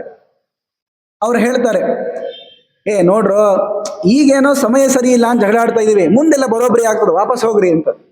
ಮುಂದೆಲ್ಲ ಸರಿ ಆಗತ್ತೆ ಅಂದ್ರೆ ಈಗ ಕಾಲ ಸರಿ ಇಲ್ಲ, ಮುಂದೆ ಕಾಲ ಸರಿ ಬರ್ತದೆ, ಆದ್ದರಿಂದ ಆವಾಗ ಜಗಳ ಹೋಗ್ಬಿಟ್ಟು ಮತ್ತೆ ಕೂಡ್ಕೊಳ್ತಾರೆ ಅಂತ ಕಾಲದ ಮೇಲೆ ಬ್ರಹ್ಮದತ್ತ ರಾಜ ಹಾಕ್ಬಿಟ್ಟ. ಪಕ್ಷಿ ಬಿಡ್ಲಿಲ್ಲ ಅದು. ಸಾಧ್ಯ ಇಲ್ಲ, ಯಾವಾಗಲೂ ಕಾಲದ ಮೇಲೇನೆ ದೋಷವನ್ನ ಹಾಕ್ಲಿಕ್ಕೆ ಆಗೋದಿಲ್ಲ. ಯಾಕೆಂದ್ರೆ ಕಾಲಾನುಸಾರವಾಗಿಯೇ ಎಲ್ಲವೂ ಆಗೋದು ಅಂತ ಆಗೋದಾದ್ರೆ ಭಿಷಜೋ ಭೈಷಜಂ ಕರ್ತುಂ ಕಸ್ಮಾದಿಚ್ಛಂತಿ ರೋಗಿಣಃ. ನೀವು ವೈದ್ಯರ ಹತ್ರ ಹೋದಾಗ ಕಾಲು ನೋವಾಗಿ ಆದ್ರೆ ಏನ್ ಬೇಕು? ಒಂದೆರಡು ತಿಂಗಳು ಹೋಗ್ಲಿಪ್ಪ, ಎಲ್ಲ ಬರೋಬ್ಬರಿ ಆಗ್ತದಂದ್ರೆ ಅದ್ ನಮಗೂ ಗೊತ್ತಿದೆ. ಈಗ ಜ್ವರ ಅನ್ನೋದು ಬಹಳ ಆದ್ರೆ ಏನು 100 ವರ್ಷ ತನಕಂತೂ ಇರಲ್ಲ ಅದು. ಹಾಗಂತ ಹೇಳಿ ವೈದ್ಯರ ಹತ್ರ ಹೋಗಿ ಔಷಧಿಯನ್ನು ಸ್ವೀಕಾರ ಮಾಡದೇ ಇರ್ತಾರ?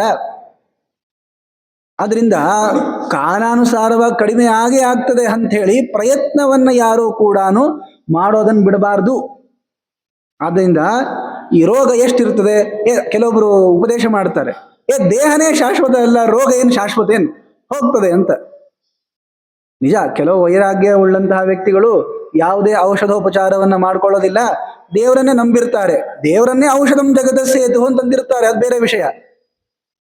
ಆದರೆ ಸಾಮಾನ್ಯ ವ್ಯಕ್ತಿಗಳಾದವರು, ಬುದ್ಧಿವಂತರಾದವರು ಕಾಲಕ್ಕೆ ಬಂದಿರುವ ಆ ರೋಗವನ್ನ ಕಾಲವೇ ಪರಿಹರಿಸ್ತೇ ಅಂತ ಬಿಡದೇನೆ ಔಷಧೋಪಚಾರಗಳನ್ನ ಮಾಡ್ಕೊಳ್ಬೇಕು. ಬುದ್ಧಿವಂತರಾದ ವೈದ್ಯರದನ್ನು ಮಾಡಿಸ್ತಾ ಇರ್ತಾನೆ. ಹಾಗೆ ಇದು ಕೂಡ ಬುದ್ಧಿವಂತರಾದವರು ಇಂತಹ ವೈರ ಪ್ರಸಂಗಗಳು ಒದಗಿ ಬಂದಾಗ, ಸಮ್ಮಾನಿತನಾಗಿ ಅವಮಾನಿತನಾದಾಗ ಮತ್ತೊಮ್ಮೆ ಸನ್ಮಾನವನ್ನ ಅಪೇಕ್ಷಿಸದೇನೆ ಆ ವ್ಯಕ್ತಿ ಹತ್ರ ಹೋಗಬಾರದು. ಆದ್ದರಿಂದ ನೋಡು, ನಾನು ಬರೋದಿಲ್ಲ ಅಂತ ಹೇಳ್ತದೆ.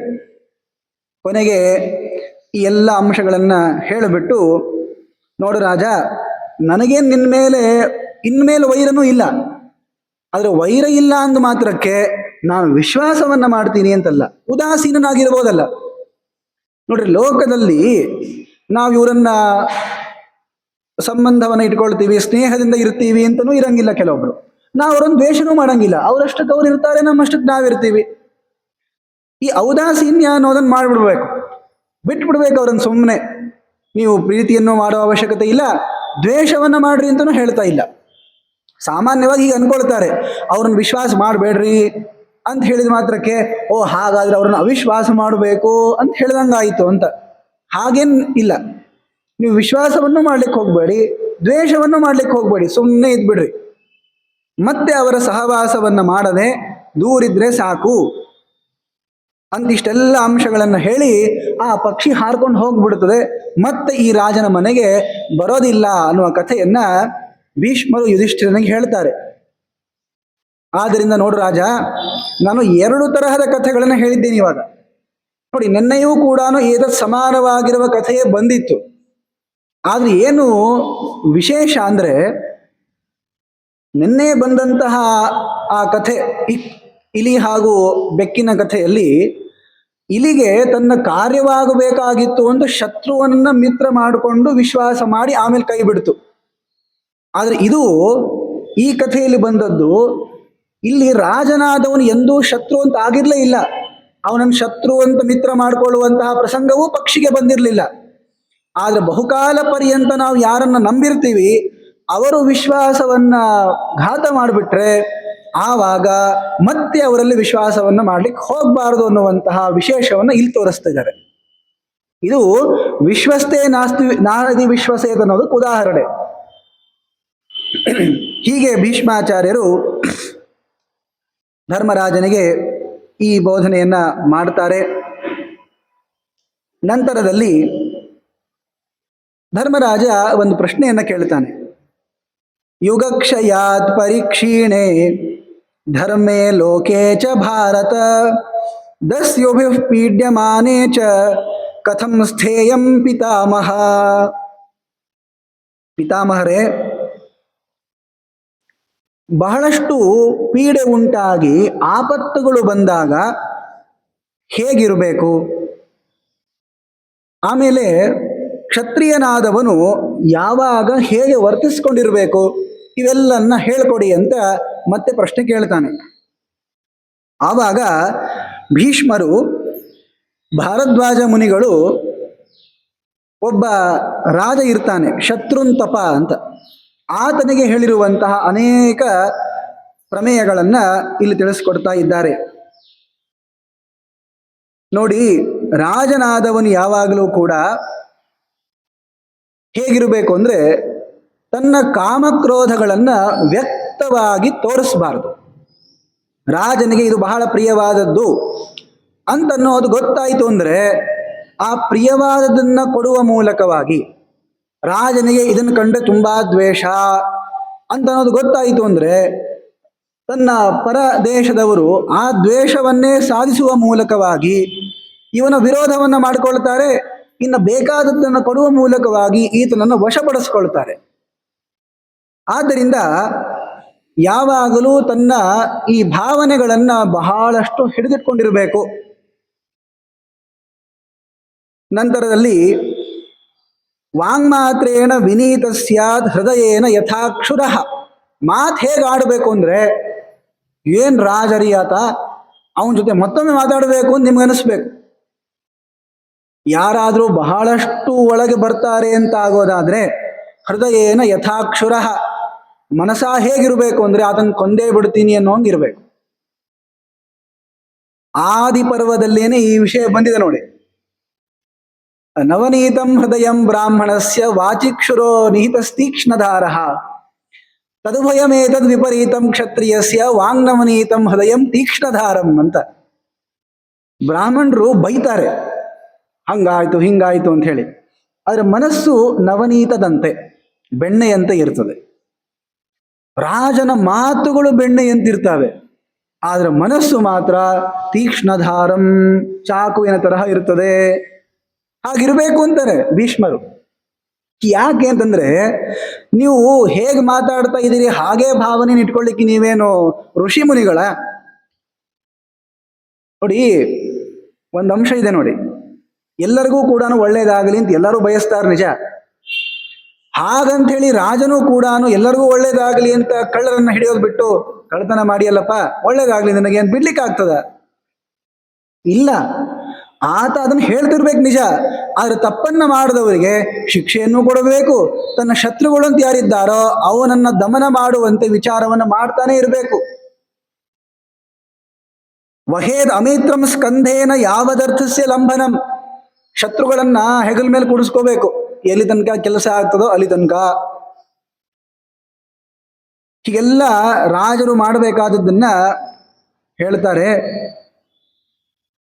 ಅಲ್ಲಿ ಭಾರದ್ವಾಜರು ಅಂತಾರೆ, ನೋಡು, ನೀನು ಅಪಾಯಕ್ಕೆ, ಮುಂದೆ ಬರುವಂತಹ ಅಪಾಯಕ್ಕೆ ತಯಾರಿದ್ದೀಯ ಅನ್ನೋದನ್ನ ಶತ್ರುಗಳಿಗೆ ತೋರುಗೊಡಬಾರದು. ಭೀತವತ್ ಸಂವಿಧಾತವ್ಯಂ ಯಾವದ್ ಭಯಂ ಅನಾಗತಂ ಆಗತಂ ತು ಭಯಂ ದೃಷ್ಟ ಪ್ರಹರ್ತವ್ಯಂ ಅಭೀತವತ್. ಶತ್ರುಗಳಿಗೆ ಅನಿಸ್ಬೇಕು, ಈತ ಇನ್ನು ತಯಾರಿನೇ ಮಾಡ್ಕೊಂಡಿಲ್ಲ, ನಾವು ಹೋಗಿ ಇವನನ್ನ ಸೋಲಿಸ್ಬಿಡೋಣ ಅಂತ ಈತ ಭಯಗ್ರಸ್ತನಾಗಿ ಕುಳಿತುಕೊಂಡಿದ್ದಾನೆ ಎನ್ನುವ ತರಹ ಶತ್ರುಗಳಿಗೆ ಅನಿಸ್ಬೇಕು. ಅವಾಗ ಅವರು ಈತ ಭೀತನಾಗಿದ್ದಾನೆ ಅಂತ ತಿಳಿದು ಯುದ್ಧಕ್ಕೆ ಬರ್ತಾರೆ. ಆವಾಗ ಸರಿಯಾದ ಕಾಲ ನೋಡಿಕೊಂಡು ಭಯವನ್ನ ಬಿಟ್ಟು ಸರಿಯಾಗಿ ಯುದ್ಧವನ್ನು ಆಡಬೇಕು. ಈ ತರಹ ವರ್ತಿಸ್ತಾ ಇರಬೇಕು ಹೇಳ್ತಾನೆ. ಆಮೇಲೆ ನೀನು ದಂಡವನ್ನ ವಿಧಾನ ಮಾಡಲಿಕ್ಕೆ ಅಂತ ನಿಶ್ಚಯಿಸಿದರೆ ಆ ದಂಡಕ್ಕೆ ಅರ್ಹರು ಯಾರೇ ಆಗಿರಲಿ ಅವರು ಅವಶ್ಯವಾಗಿ ದಂಡನೀಯರೇ. ಗುರೋರಪ್ಯವಲಿಪ್ತಸ್ಯ ಕಾರ್ಯಕಾರ್ಯಮಜಾನತಃ ಉತ್ಪಥಂ ಪ್ರತಿಪನ್ನಸ್ಯ ಕಾರ್ಯಂ ಭವತಿ ಶಾಸನಂ. ಬಹಳ ಪ್ರಸಿದ್ಧವಾದ ಶ್ಲೋಕ ಇದು. ಗುರೋರಪ್ಯವಲಿಪ್ತಸ್ಯ, ಹಿರಿಯರಿದ್ದಾರೆ ಅಂದ್ರೆ ಅವರಿಗೆ ಕಾರ್ಯಕಾರ್ಯ ವಿವೇಕವಿಲ್ಲ ಅಂದಾಗ, ಅವರು ತಪ್ಪಲ್ಲೇನೆ ಆಸಕ್ತರು ಅಂತಾಗಿದ್ದರೆ ಅಂತಹ ಹಿರಿಯರನ್ನೂ ಕೂಡ ಶಾಸನ ಮಾಡಬೇಕು, ಬಿಡಬಾರ್ದವರನ್ನ. ಯಾವಾಗಲೂ ಕೂಡ ನೋಡು, ನೀನು ಅಹಿಂಸೆಯಲ್ಲಿ ರತನಾಗಿರಬಾರ್ದು. ರಾಜನಾದವನಿಗೆ ಹಿಂಸೆ ಮಾಡುವಂತಹ ಪ್ರವೃತ್ತಿ ಇರಬೇಕು. ಹಾಗಂಥೇಳಿ ಎಲ್ಲರನ್ನ ಹಿಂಸೆ ಮಾಡಬೇಕು ಅಂತಲ್ಲ. ಯಾರೆಲ್ಲ ಅವಶ್ಯ ದಂಡನೀಯರಿದ್ದಾರೆ ಅವರನ್ನು ದಂಡಿಸಲೇಬೇಕು ನೋಡಪ್ಪ. ಆದ್ರೆ ಒಂದನ್ನು ಮಾತ್ರ ನೆನ್ಪಿಟ್ಕೋ, ಪಂಡಿತೇನ ವಿರುದ್ಧಸ್ತು ದೂರಸ್ಥೋಸ್ಮೀತಿ ನಾಶ್ವಸೇತ್ ದೀರ್ಘವು ಬುದ್ಧಿಮತೋ ಬಾಹು ಯಾಭ್ಯಾಂ ಹಿಂಸತಿ ಹಿಂಸಿತಃ. ಪಂಡಿತರನ್ನ ಮಾತ್ರ ಎದುರು ಹಾಕೊಳ್ಬಾರ್ದು.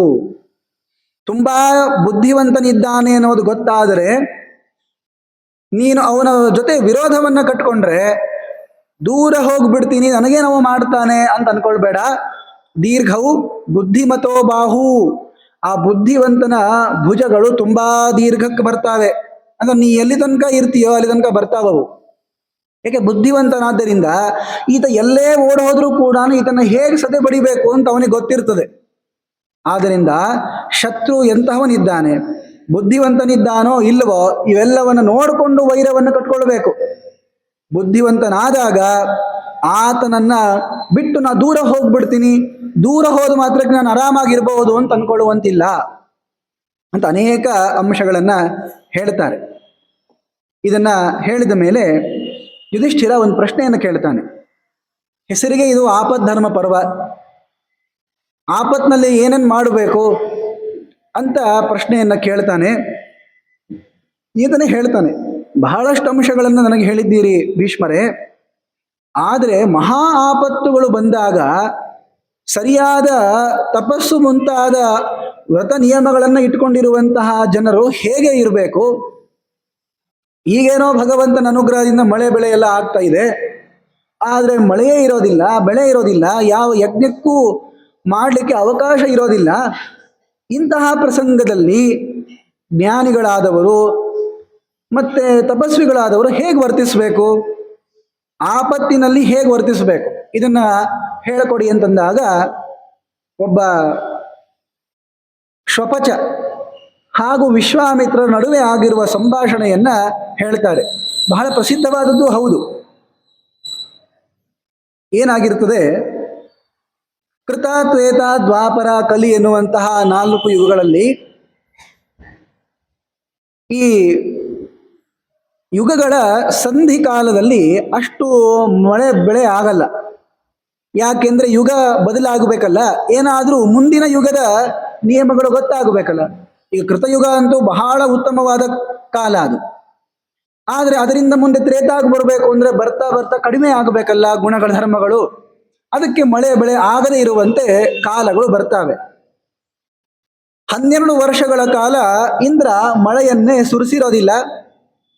ಎಲ್ಲ ಋಷಿಗಳಿಗೂ ಕೂಡ ಬಹಳಷ್ಟು ಅಹಿತ ಉಂಟಾಗಿರ್ತದೆ. ಏನ್ ಮಾಡೋದು ಅಂತ ಬಹಳಷ್ಟು ಕಾಡಿಗೆ ಸಂಚಾರ ಮಾಡ್ತಾರೆ. ಎಷ್ಟೆಷ್ಟು ಪದಾರ್ಥಗಳು ಸಿಗ್ತಾವೋ ಅಷ್ಟಿಂದ ಜೀವನವನ್ನು ನಡೆಸ್ತಿದ್ರು. ಆದರೆ ಕೊನೆಗೆ ಎಷ್ಟು ಪರಿಸ್ಥಿತಿ ಬಂತು ಅಂದ್ರೆ ಇನ್ನು ಏನೂ ಮಾಡ್ಲಿಕ್ಕೆ ಆಗೋದಿಲ್ಲ, ಯಾವ ಬೆಳೆಯನ್ನು ಬೆಳಿಲಿಕ್ಕೆ ಆಗೋದಿಲ್ಲ ಅಂತ ಪರಿಸ್ಥಿತಿ ಬಂದಿದೆ. ವಿಶ್ವಾಮಿತ್ರರಿಗೂ ಕೂಡ ಇದು ಬಹಳ ಪೀಡಿಸಿದೆ. ಕ್ಷುಧಾ ಪರಿಗತೋ ಧೀಮಾನ್ ಸಮಂತಾತ್ ಪರ್ಯಧಾವತ.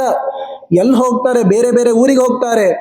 ಯಾವ ಊರಿಗೆ ಹೋದ್ರೂ ಕೂಡ ಏನು ಮಳೆ ಆಗ್ತಾ ಇಲ್ಲ, ಬೆಳೆ ಇಲ್ಲ, ಆಹಾರವೂ ಕೂಡ ವಿಶ್ವಾಮಿತ್ರರಿಗೆ ಸಿಗಲಿಲ್ಲ. ತ್ಯಕ್ತ್ವಾ ದಾರಾಂಶ ಪುತ್ರಾಂಶ್ಚ ಕಶ್ಮ್ಯಂಶ್ಚ ಜನ ಸಂಸದಿ. ಆಗ ಎಲ್ಲರನ್ನ ಬಿಟ್ಟುಬಿಟ್ರು. ಯಾರು ನನ್ನ ಹಿಂದೆ ಬರೋದು ಬೇಡ, ಯಾಕೆ ನನಗೇ ಊಟ ಸಿಗ್ತಾ ಇಲ್ಲ, ಇವರನ್ನು ಎಲ್ಲಿಂದ ಸಾಕೋದು ಅಂತ ಪಾಪ ಎಲ್ಲ ಕಡೆ ಸಂಚಾರ ಮಾಡಿದ್ರು, ಏನೂ ಊಟ ಸಿಗ್ಲಿಲ್ಲ. ಕೊನೆಗೆ ಎಂತಹ ಪರಿಸ್ಥಿತಿ ಬಂತು ಅಂದ್ರೆ ಭಕ್ಷ್ಯ ಸಮೋಭೂತ್ವ. ಯಾವ್ದನ್ನು ತಿನ್ಬೇಕು ಯಾವ್ದನ್ನು ತಿನ್ನಬಾರ್ದು ಅನ್ನುವಂತಹದನ್ನು ತಿಳ್ಕೊಂಡಿರ್ತಾರಲ್ಲ, ಅದೆಲ್ಲ ಸಮ ಆಗೋಯ್ತು ಇವಾಗ. ಇಂಥದ್ದನ್ನು ತಿನ್ನಬಾರ್ದು, ಇದನ್ನು ತಿನ್ಬೇಕು, ಇವೆಲ್ಲ ಯಾವಾಗ? ಸರಿಯಾಗಿರುವಂತಹ ಸುಭಿಕ್ಷ ಕಾಲ ಇದ್ದಾಗ.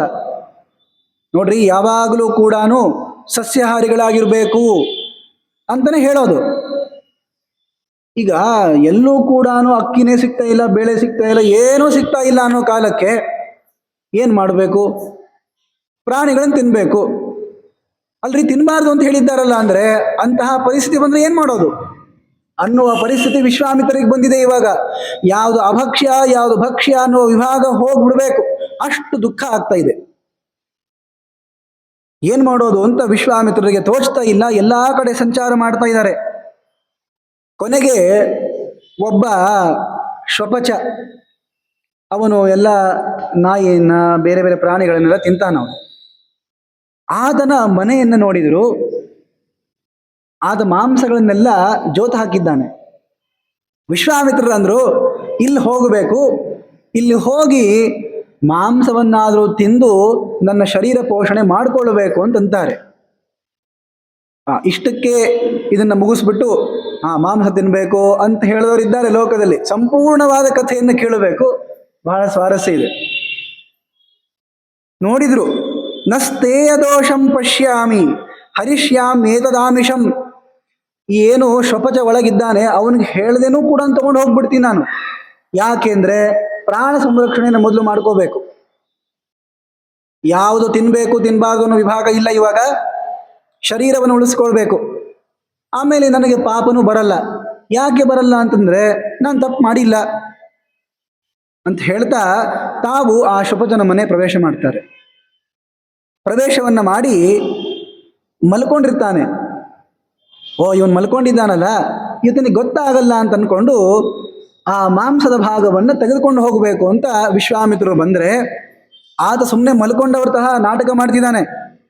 ಹೇಳ್ತಾನವನು, ನಾನೇನು ಮಲ್ಕೊಂಡಿಲ್ಲಪ್ಪ, ಜಾಗರ್ಮಿ ನೈವ ಸುಪ್ತೋಸ್ಮಿ, ನಾನು ಎದ್ದೇ ಇರೋದು, ಕೊಲ್ತೀನಿ ನೋಡಿ ನಿನ್ನ ಅಂತ ಆ ಚಾಂಡಾಲ ಹೇಳ್ತಾನೆ. ಆಗ ವಿಶ್ವಾಮಿತ್ರರಂತಾರೆ, ವಿಶ್ವಾಮಿತ್ರೋಸ್ಮಿ, ನಾನು ವಿಶ್ವಾಮಿತ್ರಪ್ಪ ಅಂತ ಹೇಳ್ತಾನೆ. ನೋಡ್ರಿ, ವಿಶ್ವಾಮಿತ್ರರ ಬಗ್ಗೆ ಎಷ್ಟು ಪ್ರಸಿದ್ಧಿ ಅಂದ್ರೆ ಆ ಚಾಂಡಾಲನಿಗೆ ಸಹಿತ ಗೊತ್ತಿದೆ.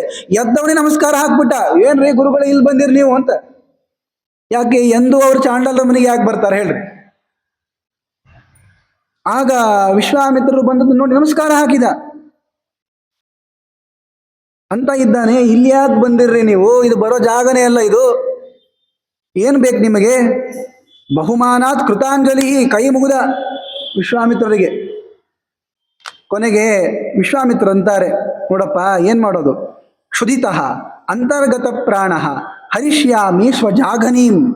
ನಾನು ಇನ್ನ ಒಂದು ಕಾಲ ತಡ್ಕೊಳಿಕ್ಕಾಗಲ್ಲ, ಮರಣ ಹೊಂದ್ಬಿಡ್ತೀನಷ್ಟೇ, ಬಹಳ ಹಸಿವೆ ಆಗಿದೆ, ಆದ್ದರಿಂದ ಈ ಮಾಂಸವನ್ನು ಕೊಡು ಅಂತಂತಾರೆ.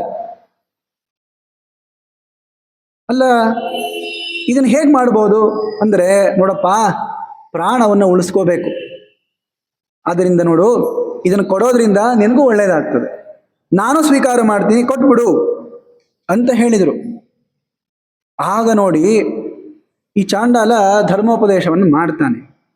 ನೋಡ್ರಿ ವಿಶ್ವಾಮಿತ್ರರೇ, ಎಂತಹ ಪರಿಸ್ಥಿತಿ ಬಂದಿದೆ ನಿಮಗೆ.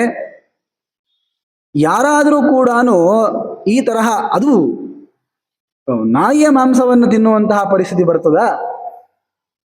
ನೀವು ಮಾಡ್ತಾ ಇರೋ ತಪ್ಪು ಮಾಡಬಾರದು ಅಂತ ಹೇಳ್ದ. ನೋಡ್ರಿ, ಧರ್ಮವನ್ನ ಮಾಡಿ ಉಪವಾಸದಿಂದ ಶರೀರ ಬಿಡೋದೇ ಒಳ್ಳೆಯದು ಹೊರತು ಏನೂ ಸಿಗ್ಲಿಲ್ಲ ಅಂತ ಅನ್ಕೊಂಡು ಮಾಂಸ ಭಕ್ಷಣೆಯನ್ನು ಮಾಡ್ಕೊಂಡಾದ್ರೂ ಶರೀರ ಪೋಷಣೆ ಮಾಡ್ಕೊಳ್ಬೇಕು ಅನ್ನೋದು ಸರಿಯಲ್ಲ ಅಂತ ಆ ಚಾಂಡಾಲ ಹೇಳ್ತಾನೆ.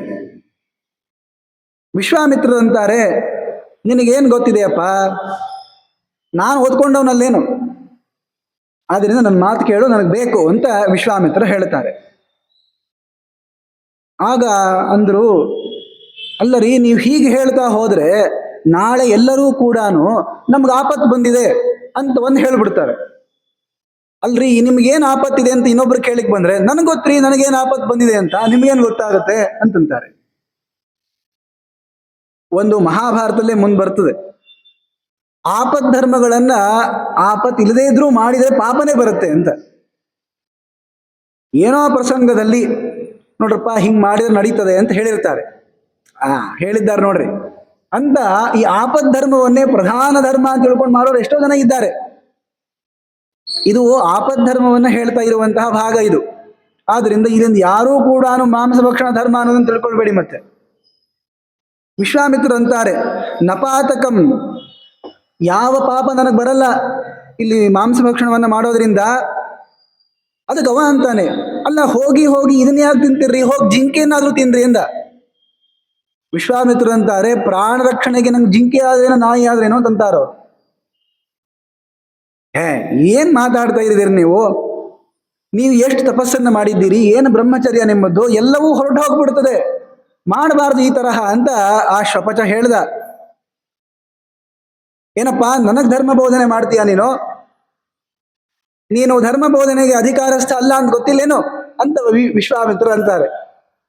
ಅದಕ್ಕೆ ಶಪಥ ಹೇಳ್ತಾನೆ, ಇಲ್ಲ ಸುಹೃದ್ ಭೂತ್ವ ಅನುಶೋಚೇತ್ವಾಂ, ನಾನೇನು ಧರ್ಮ ಬೋಧನೆ ಮಾಡ್ಲಿಕ್ಕೆ ಬಂದಿಲ್ಲ, ನನಗೆ ನೀವು ಮಿತ್ರರು ಅಲ್ರಿ, ನೀವು ವಿಶ್ವಾಮಿತ್ರರಪ್ಪ, ಇಡೀ ಜಗತ್ತಿಗೆ ಮಿತ್ರರಾದವ್ರು ನೀವು, ಮತ್ತೆ ಅದ್ಮೇಲೆ ನನಗೂ ಮಿತ್ರರೇ ತಾನೇ ನೀವು, ನಾನು ಮಿತ್ರ ಅಂತ ನಿಮ್ಗೆ ಹೇಳಲಿಕ್ಕೆ ಬಂದಿದ್ದೀನಿ, ಬೇಡ್ರಿ ತಿನ್ಬೇಡ್ರಿ ಅಂತಂದ. ಅಲ್ಲೋ ನನಗೆ ಮಿತ್ರ ಅಂತ ಆಗೋದಾದ್ರೆ ನಾನು ಏನು ಹೇಳಿದೆ ಅದಕ್ಕೆ ಹೂ ಅನ್ಬೇಕು, ಹೊರತು ಬೇಡ ಅಂತಂತೀಯಲ್ಲ ಅಂತಂದಾಗ ಏನ್ ಹೇಳಿದ್ರು ಕೂಡ ಈ ಶಪಥ ಕೇಳಲಿಲ್ಲ. ಕೊನೆಗೆ ವಿಶ್ವಾಮಿತ್ರರು ಏನ್ ಮಾಡ್ತಾರೆ, ನೋಡಪ್ಪ ಯಾವಾಗಲೂ ಕೂಡ ಶರೀರ ಪೋಷಣೆಯನ್ನ ಮೊದಲು ಮಾಡ್ಕೋಬೇಕು. ಕೆಲವೊಬ್ಬರಿಗೆ ಈಗ ನಾಳೆ ಚಾತುರ್ಮಾಸ್ಯ ವ್ರತ ಬರ್ತದೆ ನೋಡ್ರಿ, ಕೇಳ್ತಾರೆ ಹಿಂಗೆಲ್ಲ ವ್ರತ ಮಾಡಬೇಕು ಅಂತ. ಹೌದು, ಇವೆಲ್ಲವೂ ಕೂಡ ವಿಷ್ಣು ಪ್ರೀತಿಗೆ ಸಾಧನವಾಗಿರುವಂಥವುಗಳೇ, ಅವಶ್ಯವಾಗಿ ಮಾಡಲೇಬೇಕಾದದ್ದೇ. ಆದರೆ ನಮ್ಮ ಅಧಿಕಾರವನ್ನು ನೋಡ್ಕೊಳ್ಬೇಕಾಗ್ತದೆ, ನಮ್ಮ ಯೋಗ್ಯತೆಯನ್ನು ನೋಡ್ಕೊಳ್ಬೇಕಾಗ್ತದೆ. ಅಲ್ಲ ಹಿಂಗಂತ ಹೇಳಿ ಮತ್ತೆ ಬಿಡ್ತೀನಿ ಅಂತ ಅನ್ಬೇಡ್ರಿ, ಮತ್ತೆ ಮಾಡ್ಲಿಕ್ಕೆ ಹಾಗೆ ಆಗ್ತದೆ. ಆದ್ರೆ ಬಹಳ ದೀರ್ಘಕ್ಕೆ ಹೋಗ್ಬಿಟ್ಟು ಇನ್ನ ಪ್ರಾಣವೇ ಹೋಗ್ಬಿಡ್ತದೆ ಅನ್ನುವಂತಹ ಪ್ರಸಂಗ ಬರಬೇಕು. ಹಂಗೇನು ಬರಲ್ಲ, ದೇವ್ರು ಮಾಡಲ್ಲ, ಆದ್ರೂ ಮಾಡಿದ ಅಂತ ಇಟ್ಕೊಳ್ಳಿ, ಅವಾಗ ಬೇಕಿದ್ರೆ ನೀವು ಬಿಡಿ ಅಥವಾ ಬೇರೆಯ ಧರ್ಮವನ್ನು ಆಶ್ರಯಿಸ್ರಿ ಅಂತ ಹೇಳ್ತಾರೆ. ಇದು ಏನೇ ಒಂದು ಕಡೆ ಇರಲಿ, ಆದರೆ ಈಗ ಶರೀರ ಸ್ವಸ್ಥವಾಗಿದ್ದರೆ ಮುಂದೆ ಇನ್ನಷ್ಟು ಧರ್ಮಾನುಷ್ಠಾನ ಮಾಡ್ಲಿಕ್ಕೆ ಬರ್ತದೆ.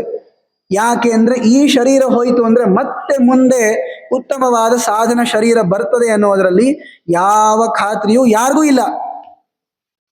ಆದ್ದರಿಂದ ವಿಶ್ವಾಮಿತ್ರರಂತಾರೆ, ಈಗ ನಾನು ಈ ಭೋಗವನ್ನ ಮಾಡದೆ ಶರೀರ ಪರಿತ್ಯಾಗವನ್ನ ಮಾಡಿ ಪುಣ್ಯ ಏನೋ ಬರ್ತದೆ, ಆದರೆ ಇದನ್ನ ತಿನ್ನೋದ್ರಿಂದ ಇನ್ನು ಎಷ್ಟು ದಿವಸಗಳು ನಾನು ಬದುಕಬಹುದೋ ಅಷ್ಟೆಲ್ಲ ದಿವಸ ನಾನು ತಪಸ್ಸನ್ನ ಮಾಡಿ ಇನ್ನ ಪುಣ್ಯವನ್ನು ಗಳಿಸ್ಬೋದಲ್ಲ. ಅಂದ್ರೆ ಅಭಿಪ್ರಾಯ ಏನು ಅಂದ್ರೆ ಶರೀರವನ್ನು ಪೋಷಿಸಬೇಕೇ ಹೊರತು ನಾವು ಶರೀರವನ್ನು ದಂಡನೆ ಮಾಡ್ತೀವಿ ಅಂತ ಹೇಗೆ ಬೇಕಾದ ಶರೀರ ಜೊತೆ ವರ್ತನೆ ಮಾಡ್ಲಿಕ್ಕೆ ಆಗೋದಿಲ್ಲ. ಶರೀರ ಪೋಷಣ ಶಬ್ದಕ್ಕೆ ಸರಿಯಾಗಿ ಅಲಂಕಾರ ಮಾಡ್ಕೊಳ್ಬೇಕು ಅಂತಲ್ಲ, ನಾಶ ಹೊಂದದೇ ಇರುವಂತೆ ನೋಡ್ಕೊಂಡ್ರೆ ಸಾಕು. ಇದನ್ನು ಸ್ವೀಕಾರ ಮಾಡೋದ್ರಿಂದ ಶರೀರ ನಾಶ ಹೊಂದಲ್ಲ ಅಂದ್ರೆ ಮಾಡ್ಕೋಬೇಕು. ಆದ್ರಿಂದ ನಾನು ಮಾಡೋದು ಅಂತ ವಿಶ್ವಾಮಿತ್ರರು ಆ ಮಾಂಸದ ಭಾಗವನ್ನ ಸ್ವೀಕರಿಸಿ ಹೋಗ್ಬಿಡ್ತಾರೆ. ಹೋಗಿ ಕಾಡಿಗೆ ಹೋಗಿ ಅದನ್ನ ಸಮರ್ಪಣೆ ಮಾಡಿ ಸ್ವೀಕಾರ ಮಾಡಬೇಕು ಅನ್ನೋ ಅಷ್ಟರಲ್ಲಿ ಮಳೆ ಬಂದ್ಬಿಡ್ತದೆ. ಎಲ್ಲ ಕಡೆ ಮಳೆ ಬಂದು ಸುಭಿಕ್ಷೆ ಉಂಟಾಗ್ತದೆ. ಕೊನೆಗೆ ವಿಶ್ವಾಮಿತ್ರರು ಕೂಡ ತಪಸ್ಸನ್ನ ಮಾಡಿ ತಾವು ಬ್ರಹ್ಮರ್ಷಿಗಳಾಗ್ತಾ ಇದ್ದಾರೆ ಅಂತ ಇಷ್ಟು ಕಥೆ ಇದೆ. ವಿಶೇಷಾಂಶ ಹೇಳಿಲ್ರಿ, ಮಾಂಸವನ್ನು ತಿಂದ್ರೋ ಇಲ್ಲೋ ಅನ್ನೋ ಪ್ರಶ್ನೆ ಕೇಳ್ತೀರಿ. ಅದು ಯಾರಿಗೆ ಹೇಳಬೇಕೇ ಆಗಿಲ್ಲ. ಶರೀರ ಪೋಷಣೆಯನ್ನ ಮಾಡ್ಕೊಳ್ಳಿಕ್ಕೆ ಎಂತಹ ದುರವಸ್ಥೆ ಬಂದರೂ ಕೂಡ ಮೊದಲು ಉಳಿಸ್ಕೊಳ್ಬೇಕಾಗಿರುವಂಥದ್ದು ಶರೀರವನ್ನೇ ಹೊರತು ಬೇರೆ ಅಲ್ಲ. ಆದ್ದರಿಂದ ಶರೀರವನ್ನು ಗಟ್ಟಿಯಾಗಿಟ್ಕೊಳ್ಬೇಕಾದದ್ದು. ಅದು ಗಟ್ಟಿ ಇತ್ತು ಅಂದ್ರೆ ನೀವೇನನ್ನಾದ್ರೂ ಸಾಧಿಸ್ಕೊಳ್ಬಹುದು. ಇದು ಈ ಕಥೆಯಿಂದ ತಿಳಿಬೇಕಾಗಿರುವಂತಹ ತತ್ವ ಅನ್ನೋದನ್ನ ಹೇಳ್ತಾ ಇದ್ದಾರೆ. ಆದ್ದರಿಂದ ಆಪತ್ತು ಬಂದಾಗ ಈ ತರಹ ವರ್ತಿಸಬಹುದು ನಿಜ. ಯಾಕೆ ಅಂದ್ರೆ ಆ ಆಪತ್ತು ಪರಿಹಾರವಾದ ಮೇಲೆ ಮತ್ತೆ ಇನ್ನಷ್ಟು ಅಧಿಕವಾಗಿರುವಂತಹ ಪುಣ್ಯಗಳನ್ನ ಸಂಪಾದನೆ ಮಾಡ್ಲಿಕ್ಕೆ ಆಗ್ತದೆ. ಇದು ಭೀಷ್ಮಾಚಾರ್ಯರು ಧರ್ಮರಾಜನಿಗೆ ಹೇಳಿರುವಂತಹ ಒಂದು ಕಥೆ. ಹೀಗೆ ಅನೇಕ ಅಂಶಗಳನ್ನು ಹೇಳ್ತಾ ಭೀಷ್ಮಾಚಾರ್ಯರು ಅಂತಾರೆ, ನೋಡು ಇವೆಲ್ಲ ಏನು ಧರ್ಮಗಳನ್ನು ನಾನು ಈ ಹಿಂದಕ್ಕೆ ಹೇಳಿದ್ದೇನೆ, ಮುಂದೆ ಹೇಳೋನಿದ್ದೇನೆ, ಇವೆಲ್ಲವನ್ನ ಕೇವಲ ಯಾವುದೋ ಒಂದು ಗ್ರಂಥವನ್ನು ಓದ್ಕೊಂಡ್ಬಿಟ್ಟು ತಿಳ್ಕೊಂಡೆ ಅಂತ ಆಗೋದಿಲ್ಲಪ್ಪ. ನೈತತ್ ಶ್ರುತ್ವ ಆಗಮಾದೇವ ತವ ಧರ್ಮಾನುಶಾಸನಂ ಪ್ರಜ್ಞಾಸಮವಿಹಾರೋಯಂ ಕವಿಭಿ ಸಂಭೃತಂ ಮಧು. ಇದು ಕೇವಲ ಗ್ರಂಥದಲ್ಲಿ ಬರೆದಿಟ್ಟಿದ್ದಾರೆ, ಪವಿತ್ರವಾದ ಗ್ರಂಥ ಅಂತಿರ್ತಾವ ನೋಡಿ ಕೆಲವೊಂದು. ಆ ತರಹ ಮಾಡಿಟ್ಟಿರುವ ಗ್ರಂಥಗಳಲ್ಲಿ ಹೇಳಿದ್ದಕ್ಕೆ ಮಾಡಬೇಕಾದದ್ದು ಅಂತಲ್ಲ. ಇದನ್ನು ಬುದ್ಧಿವಂತನಾದವನು ತಿಳಿದು ಮಾಡಿರ್ತಾನೆ, ಅವುಗಳನ್ನ ಇಲ್ಲಿ ಹೇಳಿರ್ತಾರಷ್ಟೇ. ಸರಿಯಾಗಿ ಪ್ರಜ್ಞಾವಂತನಾದವನು ತಿಳಿದು ಇವುಗಳನ್ನು ಅನುಷ್ಠಾನ ಮಾಡಬೇಕು ಅಂತ ಈ ಅಂಶಗಳನ್ನು ಹೇಳ್ತಾರೆ. ಇದನ್ನು ಹೇಳಿದ ಮೇಲೆ ಭೀಷ್ಮಾಚಾರ್ಯರು ಧರ್ಮರಾಜನಿಗೆ ಮತ್ತೊಂದು ಕಥೆಯನ್ನು ಹೇಳ್ತಾರೆ. ನೋಡಿ, ಯಾರೆಲ್ಲ ರಾಜನಿಗೆ ಶರಣಾಗತರು ಅಂತ ಬಂದಿರ್ತಾರೆ, ನಮ್ಮನ್ನು ಕಾಪಾಡಿ ಅಂತ ಬಂದಿರ್ತಾರಲ್ಲ, ಅವರನ್ನ ಕಾಪಾಡಬೇಕಾದದ್ದು ಅವರ ಧರ್ಮ. ಶರಣಾಗತ ರಕ್ಷಣಾ ಅಂತನ್ನೋದು ಇದು ಧರ್ಮ ಅನ್ನೋದನ್ನ ಬೋಧನೆ ಮಾಡುವ ಒಂದು ಕಥೆಯನ್ನ ಹೇಳ್ತಾರೆ. ಭೀಷ್ಮಾಚಾರ್ಯ ಅಂತಾರೆ, ನೀನೇ ಕೇಳಿದ್ದೀಯಲ್ಲಪ್ಪ, ಅನೇಕ ರಾಜರು, ಶಿಬಿ ಮುಂತಾದವರು ತಮ್ಮ ಶರೀರಕ್ಕೆ ನೋವಾದರೂ ಚಿಂತೆ ಇಲ್ಲ, ತಮ್ಮನ್ನು ನಂಬಿಕೊಂಡು ಬಂದಿರುವಂತಹ ಎಲ್ಲ ತರಹದ ಪ್ರಾಣಿಗಳನ್ನು ಕೂಡ ರಕ್ಷಣೆ ಮಾಡಲೇಬೇಕಾದದ್ದು ಧರ್ಮ ಅಂತ ಹೇಳಿದ್ದಾರಲ್ಲ, ಹಾಗೆ ಯಾವಾಗಲೂ ಕೂಡ ಶರಣಾಗತ ರಕ್ಷಣೆಯನ್ನು ಮಾಡಬೇಕು. ನಿನಗೊಂದು ಕಥೆಯನ್ನು ಹೇಳ್ತೀನಿ. ಯಾವ ಕಥೆಯನ್ನು ಮುಚುಕುಂದ ಮಹಾರಾಜನಿಗೆ ಶುಕ್ರಾಚಾರ್ಯರು ಹೇಳಿದ್ದಾರೆ, ಇನ್ನೊಂದು ಕಡೆ ಬರುತ್ತೆ ಪರಶುರಾಮ ದೇವರು ಹೇಳಿದರು ಅಂತ. ಮುಚುಕುಂದ ಮಹಾರಾಜನಿಗೆ ಉಪದಿಷ್ಟವಾಗಿರುವ ಈ ಕಥೆಯನ್ನು ಹೇಳ್ತೀನಿ. ಒಂದು ಕಾಡಿತ್ತು. ಆ ಕಾಡಿನಲ್ಲಿ ಒಬ್ಬ ಬೇಡ್ರವನು ವಾಸ ಮಾಡ್ತಾ ಇದ್ದ. ಚಚಾರ ಪೃಥಿವೀಪಾಲ ಘೋರಃ ಶಕುನಿಲುಬ್ಧಕಃ, ಬಹಳ ಘೋರನಾಗಿರುವ ಪಕ್ಷಿಗಳನ್ನೆಲ್ಲ ಸಂಹಾರವನ್ನು ಮಾಡಿ ಅವುಗಳನ್ನು ತಿನ್ನುವ ಸ್ವಭಾವದವನು ಒಬ್ಬ ಇದ್ದಾನೆ. ಕೃಷ್ಣಾಂಗ, ಕಪ್ಪಿದ್ದಾನವನು. ರೂಕ್ಷ, ಬಹಳ ಕ್ರೂರ ಇದ್ದಾನೆ. ಪಾಪ ಸಮಾಹಿತ, ಯಾವಾಗಲೂ ಪಾಪ ಕಾರ್ಯವನ್ನೇ ಮಾಡಬೇಕು ಅಂತ ಅವನಿಗೆ ಇಚ್ಛೆ ಇರೋದು. ಈತ ಹಿಂಗಿರ್ತಾ ಇದ್ದ ಅನ್ನೋದನ್ನು ನೋಡಿಕೊಂಡು ಈತನ ಬಳಗದವರೆಲ್ಲರೂ ಕೂಡ ಇವನನ್ನು ದೂರ ಮಾಡಿಬಿಟ್ರು, ಒಳಗೆ ಸೇರಿಸ್ಕೊಳ್ಳಿಲ್ಲ. ಬಾಂಧವೈಹಿ ಸಂಪರಿತ್ಯಕ್ತ ತೇನ ರೌದ್ರೇಣ ಕರ್ಮಣ, ಯಾರೂ ಸೇರ್ತಾ ಇರಲಿಲ್ಲ ಇವನನ್ನ. ತುಂಬ ಪಾಪಿ ಇವನು ಅಂತ ತಿರಸ್ಕಾರ ಮಾಡಿದ್ರು. ಇಂತಹ ಒಬ್ಬ ಬೇಡರವನು ಕಾಡಿನಲ್ಲಿ ವಾಸ ಮಾಡ್ತಾ ಇದ್ದ. ಒಮ್ಮೆ ಏನಾಯಿತು ಅಂದರೆ, ಬಹಳಷ್ಟು ಮಳೆ ಬರಲಿಕ್ಕೆ ಪ್ರಾರಂಭ ಆಯಿತು. ಜೋರಾಗಿ ಮಳೆ ಬರ್ತಾ ಇದೆ, ಗಾಳಿ ಬೀಸ್ತಾ ಇದೆ. ಕಾಡಿನಲ್ಲಿ ವಾಸ ಮಾಡ್ತಾ ಇರುವ ಎಲ್ಲ ಸತ್ವಗಳಿಗೂ ಕೂಡ ಬಹಳಷ್ಟು ಪೀಡೆ ಉಂಟಾಗ್ತಾ ಇದೆ. ಎಷ್ಟು ನೀರು ಬಂದುಬಿಡ್ತು ಅಂದರೆ ಎಲ್ಲ ಪ್ರಾಣಿಗಳು ಗಿಡವನ್ನು ಏರಿ ಕೂಡಬೇಕಾಯ್ತು, ಅಷ್ಟು ನೀರು ಬಂದಿದೆ. ಗಾಳಿನೂ ಹಾಗೆ ಬೀಸ್ತಾ ಇದೆ. ಈ ಬೇಡ್ರವನಿಗೂ ಕೂಡ ಬಹಳ ಪೀಡೆ ಆಯಿತು. ಎಲ್ಲಿ ಹೋಗಬೇಕು, ಇವನನ್ನು ಸಾಕೋರು ಯಾರು? ಇವಾಗ ಬಂಧುಗಳ ಮನೆಗೆ ಹೋಗ್ತಾನೆ ಅಂತಂದರೆ ಕಾಡು ಬಿಟ್ಟು ಅವ್ರು ಯಾರು ಇವನನ್ನು ಸೇರಿಸ್ಕೊಳ್ಳಲ್ಲ. ಕಾಡಿನಲ್ಲೇ ಇರ್ತಾನೆ ಅಂತಂದರೆ ಎಲ್ಲ ನೀರು ಬಂದ್ಬಿಟ್ಟಿದೆ, ಹೇಗೆ ವಾಸ ಮಾಡೋದು ಅಂತ ಭಯಾರ್ತಶ್ಚ ಕ್ಷುಧಾರ್ತಶ್ಚ ಎಲ್ಲರೂ ಕೂಡ ಭಯಾರ್ತರಾಗಿದ್ದಾರೆ. ಆಮೇಲೆ ಹಸಿವೂ ಅಷ್ಟೇ ಆಗ್ತಾ ಇದೆ, ಈತನಿಗೂ ಆಗ್ತಾ ಇದೆ, ಬೇರೆ ಬೇರೆ ಪ್ರಾಣಿಗಳಿಗೂ ಆಗ್ತಾ ಇದೆ. ಕೊನೆಗೆ ಏನು ಮಾಡೋದು ನೋಡಿ. ಇಷ್ಟೆಲ್ಲ ದುಃಖ ಇದ್ರೂ ಕೂಡ ಅವನ ಏನು ಬುದ್ಧಿ ಇತ್ತಲ್ಲ, ಪಕ್ಷಿಗಳನ್ನು ಹಿಡಿಬೇಕು ಅನ್ನೋದು, ಅದೇನು ಕಮ್ಮಿ ಆಗಿರಲಿಲ್ಲ. ತಾನು ಇಷ್ಟು ಕಷ್ಟಪಡ್ತಾ ಇದ್ರೂ ಕೂಡ ಒಂದು ಪಕ್ಷಿಯನ್ನ ಕೂಡ ಹಾಕಿದ, ಒಂದರಲ್ಲಿ ಪಂಜರದಲ್ಲಿ ಕೂಡ ಹಾಕಿದ. ಸ್ವಯಂ ದುಃಖಾಭಿಭೂತೋಪಿ ದುಃಖಮೇವಾಕರೋತ್ಪರೆ, ತಾ ದುಃಖದಲ್ಲಿ ಇದ್ರೂ ಏನಾಗೋದಿದೆ, ಇನ್ನೊಬ್ರಿಗೆ ದುಃಖ ಕೊಡಲೇಬೇಕು ಅಂತ ಆ ಪಕ್ಷಿಯನ್ನು ಕೂಡ ಹಾಕಿಬಿಟ್ಟ. ಕೊನೆಗೆ ಪಾಪಿಗಳು ಯಾವಾಗಲೂ ಹಾಗೆ, ತಾವು ದುಃಖ ಪಡ್ತಿದ್ರು ಕೂಡ ಇನ್ನೊಬ್ರಿಗೆ ದುಃಖ ಆಗಲಿ ಅಂತ ಮಾಡ್ತಾರೆ. ಏನಾಯಿತು ಅಂದರೆ, ಒಂದು ಗಿಡದ ಹತ್ರ ಬಂದು ಇವನು ಕೂತ್ಕೊಳ್ತಾನೆ ಬೇಡ್ರವನು. ಆ ಹಿಡಿದಿರುವಂತಹ ಪಕ್ಷಿಯನ್ನು ಪಂಜರದಲ್ಲಿ ಹಾಕಿಟ್ಟಿರ್ತಾನೆ. ಅದೇ ಗಿಡದಲ್ಲಿ ಮೇಲಕ್ಕೆ ಒಂದು ಪಕ್ಷಿ ವಾಸ ಮಾಡ್ತಿರ್ತದೆ. ಆ ಪಕ್ಷಿ ಹಾಗೂ ಇಲ್ಲಿ ಹಿಡಿದಿಟ್ಟಿರುವ ಪಕ್ಷಿ ಇಬ್ಬರು ಗಂಡ ಹೆಂಡತಿ. ಪಕ್ಷಿ ಹೇಳ್ತದೆ, ಎಷ್ಟೊತ್ತಾಯಿತು ನನ್ನ ಹೆಂಡತಿ ಮನೆಗೆ ಬರಲಿಲ್ವಲ್ಲ ಅಂತಂತಾನೆ. ಅಂದರೆ ಹಿಡಿದಿಟ್ಟಿರುವಂತಹ ಪಕ್ಷಿ ಹೆಣ್ಣು ಪಕ್ಷಿ ಇದೆ, ಅದರ ಗಂಡ ಪಾಪ ಮನೆಯಲ್ಲಿ ಒಬ್ಬನೇ ಒದ್ದಾಡ್ತಾ ಇದ್ದಾನೆ. ಏನ್ ಮಾಡೋದು, ಇಷ್ಟು ಜೋರ್ ಗಾಳಿ ಬರ್ತಾ ಇದೆ, ಕತ್ಲಾಗ್ತಾ ಬಂತು, ಮಳೆ ಬರ್ತಾ ಇದೆ, ಏನು ಹೊರಗೆ ಹೋದವಳು ಬಂದೇ ಇಲ್ವಲ್ಲ ಅಂತ ಬಹಳಷ್ಟು ಮಾತನ್ನ ಆಡ್ತಾನೆ. ತಯಾ ವಿರಹಿತಂ ಹೀದಂ ಶೂನ್ಯ ಮಧ್ಯ ಗೃಹಂ ಮಮ. ಅವಳು, ನನ್ನ ಹೆಂಡತಿ ಇರದೇ ಇರುವಂತಹ ಮನೆ ಶೂನ್ಯವಾಗ್ಬಿಟ್ಟಿದೆ, ಏನಿಲ್ಲೇ ಇಲ್ಲ. ನೋಡ್ರಿ, ಯಾವಾಗಲೂ ಕೂಡ ಒಬ್ಬ ಗೃಹಸ್ಥನ ಮನೆ ತುಂಬಬೇಕು ಅಂದ್ರೆ ಮನೆಯಲ್ಲಿ ಹೆಂಡತಿ ಇರಬೇಕು. ನಗೃಹಂ ಗೃಹಮಿತ್ಯಾಹು ಗೃಹಿಣಿ ಗೃಹ ಮುಚ್ಯತೆ, ಗೃಹಂ ತು ಗೃಹಿಣೀ ಹೀನಂ ಅರಣ್ಯ ಸದೃಶಂ ಮತಂ. ಗೃಹ ಅಂತ ಸಂಸ್ಕೃತದಲ್ಲಿ ಹೆಂಡತಿ ಕರೆಯುವಂತಹ ನಾಮ. ಯಾಕೆ ಕರೀತಾರೆ ಹಾಗೆ? ಕೇಸರಿಣೋ ಗೃಹೇ ಭೂತ್ ಅಂತ ಬರ್ತದೆ ನೋಡಿ.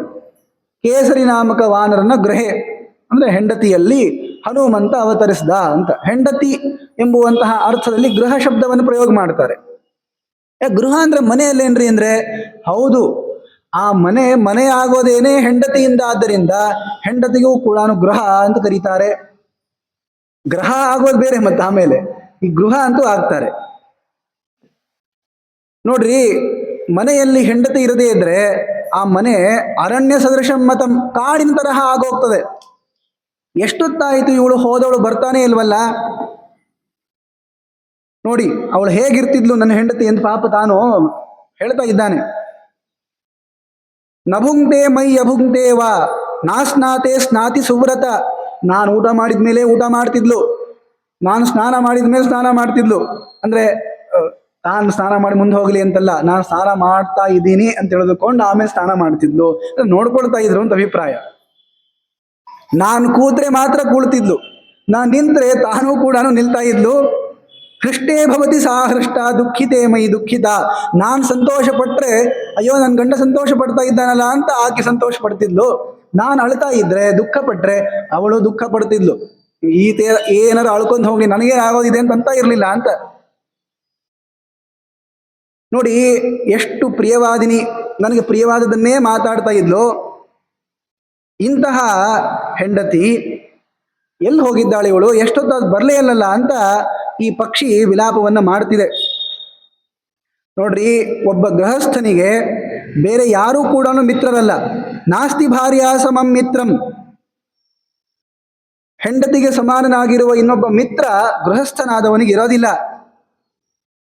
ಆದ್ದರಿಂದ ಎಲ್ಲಿ ಹೋಗಿದ್ದಾಳೆ ಇವಳು ಅಂತ ಬಹಳಷ್ಟು ವಿಲಾಪವನ್ನ ಮಾಡ್ತಾ ಇದ್ದಾನೆ. ಇವೆಲ್ಲವೂ ಕೂಡ ಅದೇ ವೃಕ್ಷದ ಕೆಳಗೆ ಪಂಜರದಲ್ಲಿ ಇರುವಂತಹ ತನ್ನ ಹೆಂಡತಿಗೆ ಕೇಳಿಸ್ತು. ಅದಕ್ಕೆ ಅವಳಂತಾಳೆ, ಅಹೋತೀವ ಸುಭಾಗ್ಯಾಹಂ ಯಸ್ಯ ಮೇ ದಯಿತಃ ಪತಿ ಅಸತೋ ವಾ ಸತೋ ವಾಪಿ ಗುಣಾನೇವಂ ಪ್ರಭಾಷತೆ. ಏನ್ ಪುಣ್ಯವಂತರಿ ನಾನು ಇಲ್ಲ ಅಂದ್ರೂ ಕೂಡ ನನ್ನ ಬಗ್ಗೆ ಒಳ್ಳೇದು ಹೇಳ್ತಾರಲ್ಲ ನನ್ನ ಗಂಡ ಅಂತ. ಎದುರಿಗಿದ್ದಾಗ ಹೇಳ್ತಿರ್ತಾರಷ್ಟೇ, ಎಲ್ಲರೂ ಹೊರಗೆ ಹೋದ್ರೆ ಉಪಯೋಗ ಇಲ್ಲ ಅಂತ ಬೈತಿರ್ತಾರೆ ಸ್ತ್ರೀಯರನ್ನ. ಆದ್ರೆ ನಾ ಎಷ್ಟು ಪುಣ್ಯವಂತಿ, ನಾನು ಇದ್ರೂ ಇಲ್ಲದಿದ್ರೂ ನನ್ನ ಬಗ್ಗೆನೇ ಹೇಳ್ತಾನಲ್ಲ ಇವನು. ಬಹಳಷ್ಟು ನನ್ನ ಮೇಲೆ ವಾತ್ಸಲ್ಯವನ್ನ ಈತ ಇಟ್ಕೊಂಡಿದ್ದಾನೆ. ಅದಕ್ಕೆ ಅವಳಂತಾಳೆ, ನೋಡಿ, ಯಾವಾಗಲೂ ಕೂಡ ತಂದೆ ತಾಯಿ ಮಿತವಾದದ್ದನ್ನ ಕೊಡ್ತಾರೆ, ಅಣ್ಣ ತಮ್ಮಂದ್ರು ಕೂಡ ಮಿತವಾದದ್ದನ್ನೇ ಕೊಡ್ತಾರೆ. ಆದರೆ ಭರ್ತ, ಗಂಡನಾದವನು ಹೆಂಡತಿಗೆ ಅಮಿತವಾಗಿರುವಂಥದ್ದನ್ನು ಕೊಡ್ತಾನೆ, ಅಪಾರವಾದನ್ನು ಕೊಡ್ತಾನೆ. ನಾನು ಈ ಮಾತನ್ನು ನಂಬುತ್ತೀನಿ. ಅಷ್ಟು ನನ್ನ ಮೇಲೆ ಪ್ರೀತಿಯನ್ನು ನನ್ನ ಗಂಡ ಮಾಡ್ತಾ ಇದ್ದಾನಲ್ಲ ಅಂತ ಇವರಿಬ್ಬರು ಮಾತಾಡ್ಕೊಳ್ತಿದ್ದಾರೆ. ಕೊನೆಗೇನಾಯಿತು ಅಂದ್ರೆ, ಈ ಬೇಡರವ ಇದ್ದಾನಲ್ಲ ಈತ ದುಃಖ ಪಡ್ತಾ ಇದ್ದಾನೆ. ಈತನಿಗೆ ಏನಾದರೂ ಕೂಡ ತಿನ್ನಲಿಕ್ಕೆ ಆಹಾರವನ್ನು ಕೊಡಬೇಕು. ಮನೆ ತನಕ ಬಂದಿದ್ದಾನೆ, ಅವ್ರ ಗಿಡವೇ ಅವ್ರ ಮನೆ. ಆದ್ರಿಂದ ಈ ಮನೆ ತನಕ ಬಂದಿರುವಂತಹ ಈ ಬೇಡನಿಗೆ ಏನಾದರೂ ಕೂಡ ಕೊಡ್ರಿ ಅಂತ ತಾನು ಜೋರ ಕೂಗ್ತಾ ಪತಿಗೆ ಹೇಳ್ತಾಳೆ. ಸ ಪತ್ನ್ಯಾ ವಚನಂ ಶ್ರುತ್ವ ಧರ್ಮಯುಕ್ತಿ ಸಮನ್ವಿತಂ. ನೋಡಿ, ಹಿಡಿಲಿಕ್ಕೆ ಬಂದಿರುವಂತಹದ್ದು, ಅದರಲ್ಲೂ ತನ್ನನ್ನು ಹಿಡಿದೇ ಬಿಟ್ಟಿದ್ದಾನೆ. ತನ್ನನ್ನು ಹಿಡಿದರೂ ಕೂಡ ಈ ಪಕ್ಷಿ, ಹೆಣ್ಣು ಪಕ್ಷಿ ಹೇಳ್ತಾ ಇದೆ, ನೋಡಿ, ಮನೆ ತನಕ ಒಬ್ಬವನು ಬಂದಿದ್ದಾನೆ, ಈತನಿಗೆ ಹಸಿವೆ ಆಗ್ತಾ ಇದೆ, ಬಳಲ್ತಾ ಇದ್ದಾನೆ ಹಸಿವೆಯಿಂದ. ಹೇಗಾದ್ರೂ ಮಾಡಿ ಈತನ ರಕ್ಷಣೆಯನ್ನು ನೀವು ಮಾಡಬೇಕು, ಏನಿದೆಯೋ ಅದನ್ನ ಕೊಟ್ಟು ಕಳಿಸ್ರಿ ಅಂತ ಈ ಹೆಣ್ಣು ಪಕ್ಷಿ ಹೇಳ್ತು. ಆಗ ನೋಡ್ರಿ ಈತ ಗಂಡು ಪಕ್ಷಿ ವಿಚಾರ ಮಾಡ್ತು, ಹೌದಲ್ಲ ಈತ ಎಷ್ಟು ಬಳಲ್ತಾ ಇದ್ದಾನೆ, ಒಂದ್ ರೀತಿಯಿಂದ ಈತ ಶರಣಾಗದ, ನಮಗೆ ನಮ್ಮ ಮನೆ ತನಕ ಬಂದಿದ್ದಾನೆ, ರಕ್ಷಣೆಯನ್ನ ಅಪೇಕ್ಷಿಸ್ತಾ ಇದ್ದಾನೆ. ಆದ್ದರಿಂದ ಈತನಿಗೆ ಆತಿಥ್ಯವನ್ನ ಮಾಡಬೇಕು, ಇವನಿಗೆ ಏನು ಬೇಕೋ ನಮ್ಮ ಕೈಯಲ್ಲಿ ಎಷ್ಟಾಗ್ತದೋ ಅಷ್ಟು ಕೊಡಬೇಕು ಅಂತ ಈ ಪಕ್ಷಿ ಬಂತು. ನೋಡ್ತಾ ಇದೆ, ಈತ ಬಹಳಷ್ಟು ಚಳಿಯಿಂದ ಗಡಗಡ ನಡುಗ್ತಾ ಇದ್ದಾನೆ.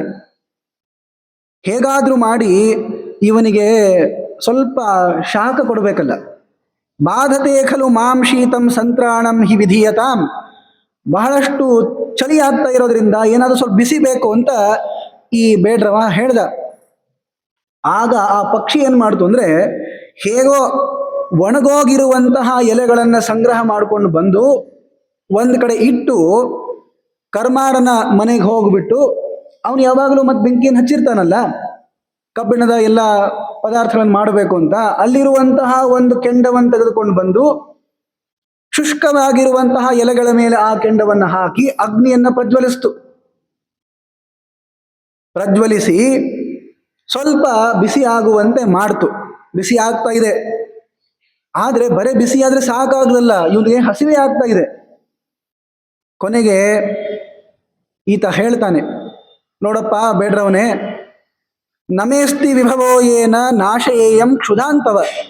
ನನ್ನ ಕಡೆ ಅಷ್ಟು ಐಶ್ವರ್ಯ ಇಲ್ಲವೇ ಇಲ್ಲಪ್ಪ, ಯಾವ ಐಶ್ವರ್ಯವನ್ನು ಬಳಸ್ಕೊಂಡು ನಿನಗೆ ಹಸಿವೆಯನ್ನು ಪರಿಹಾರ ಮಾಡ್ಲಿಕ್ಕೆ ಆದೀತು. ಆದ್ರೆ ಏನ್ ಮಾಡ್ಲಿ, ನಾವು ಕೂಡ ಋಷಿಗಳಂತೆ ಬಿದ್ದಿರುವಂತಹ ಹಣ್ಣುಗಳನ್ನು ತಿನ್ಕೊಂಡಿರ್ತಾ ಇದ್ವಿ. ಈಗ ಯಾವ ಹಣ್ಣು ಕೂಡ ಬಿದ್ದಿಲ್ಲಪ್ಪ, ಆದ್ರಿಂದ ನಿನಗೆ ಹೇಗೆ ನಾನು ಹೊಟ್ಟೆ ತುಂಬಿಸ್ಲಿ ಅಂತ ಬಹಳಷ್ಟು ವಿಚಾರ ಮಾಡ್ತು. ಕೊನೆಗೆ ತಾನೇ ಧಿಕ್ಕರಿಸ್ಕೊಳ್ತು. ಬಂದಂತಹ ಮನೆಗೆ ಬಂದಂತಹ ಏನು ವ್ಯಕ್ತಿ ಇದ್ದಾನೆ, ಆತನಿಗೆ ಸರಿಯಾದ ಉಪಚಾರವನ್ನ ಮಾಡದಿರುವಂತಹ ಗೃಹಸ್ಥ ಧಿಕ್ಕಾರಕ್ಕೆ ಯೋಗ್ಯ. ಗೃಹಸ್ಥನ ಧರ್ಮ ಅದು. ಬಂದಂತಹ ಅತಿಥಿಗಳಿಗೆ ಏನು ಕೊಡಬೇಕೋ ಅದನ್ನು ಕೊಟ್ಟು ಅವರನ್ನು ಸಂತೋಷಪಡಿಸಬೇಕು. ಆದರೆ ನಾನು ಗೃಹಸ್ಥನಾದವನು, ಬಂದಂತಹ ಈ ಬೇಡ್ರವನು ನೋಡ್ರಿ, ಅವನು ಅನರ್ಥವನ್ನೇ ಮಾಡಿರೋದು, ತಪ್ಪನ್ನೇ ಮಾಡಿರೋದು ಅಂತ ಗೊತ್ತಿದ್ದರೂ ಕೂಡ ಅಂತಹ ವ್ಯಕ್ತಿಗೆ ಸಹಾಯವನ್ನು ಮಾಡಬೇಕು ಅಂತ ನನಗಿದೆ, ಆದ್ರೆ ಏನ್ ಮಾಡ್ಲಿ ಅಂತ ತುಂಬಾ ವಿಚಾರವನ್ನ ಮಾಡಿದ. ಕೊನೆಗೆ ಏನು ಬೆಂಕಿಯನ್ನ ಇವನು ಹಚ್ಚಿದ್ದ ಬಿಸಿ ಆಗ್ಲಿ ಅಂತ, ಆ ಬೆಂಕಿಯನ್ನ 3 ಬಾರಿ ಸುತ್ತಿ ಪ್ರವೇಶ ಮಾಡಿಬಿಡ್ತಾನೆ. ತಮಗ್ನಿಂ ತ್ರಿಫ್ ಪರಿಕ್ರಮ್ಯ ಪ್ರವಿವೇಶ ಮಹಾಮತಿ. 3 ಬಾರಿ ಆ ಅಗ್ನಿಯನ್ನು ಸುತ್ತು ಬಿಟ್ಟು ತಾನೇ ಹೋದ.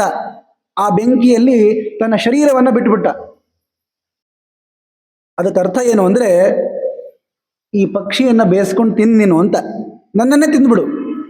ಯಾಕೆಂದ್ರೆ ಬಂದಂತಹ ಅತಿಥಿಯಾದ ನಿನಗೆ ನನಗೆ ಕೊಡ್ಲಿಕ್ಕೆ ಏನೂ ಇಲ್ಲ, ಆದ್ದರಿಂದ ನನ್ನ ಶರೀರವನ್ನೇ ತಿಂದುಬಿಡು ಅಂತ ತಾನೇ ಪ್ರಜ್ವಲಿಸಿರುವಂತಹ ಅಗ್ನಿಯಲ್ಲಿ ತನ್ನ ಶರೀರವನ್ನು ಬಿಟ್ಟು ಈ ಪಕ್ಷಿ ಮೃತವಾಗ್ಬಿಡ್ತು. ಆಗ ಇದನ್ನೆಲ್ಲ ನೋಡ್ತಾ ನಿಂತಿರುವಂತಹ ಬೇಡನಿಗೆ ಮನಸ್ಸಿನಲ್ಲಿ ಈಗ ಧರ್ಮ ಬುದ್ಧಿ ಉಂಟಾಯಿತು. ಅಹೋ ಮಮ ನೃಶಂಸಸ್ಯ ಗರ್ಹಿತಸ್ಯ ಸ್ವಕರ್ಮಣ ಅಧರ್ಮ ಸುಮಹಾನ್ ಘೋರೋ ಭವಿಷ್ಯತಿನ ಸಂಶಯ.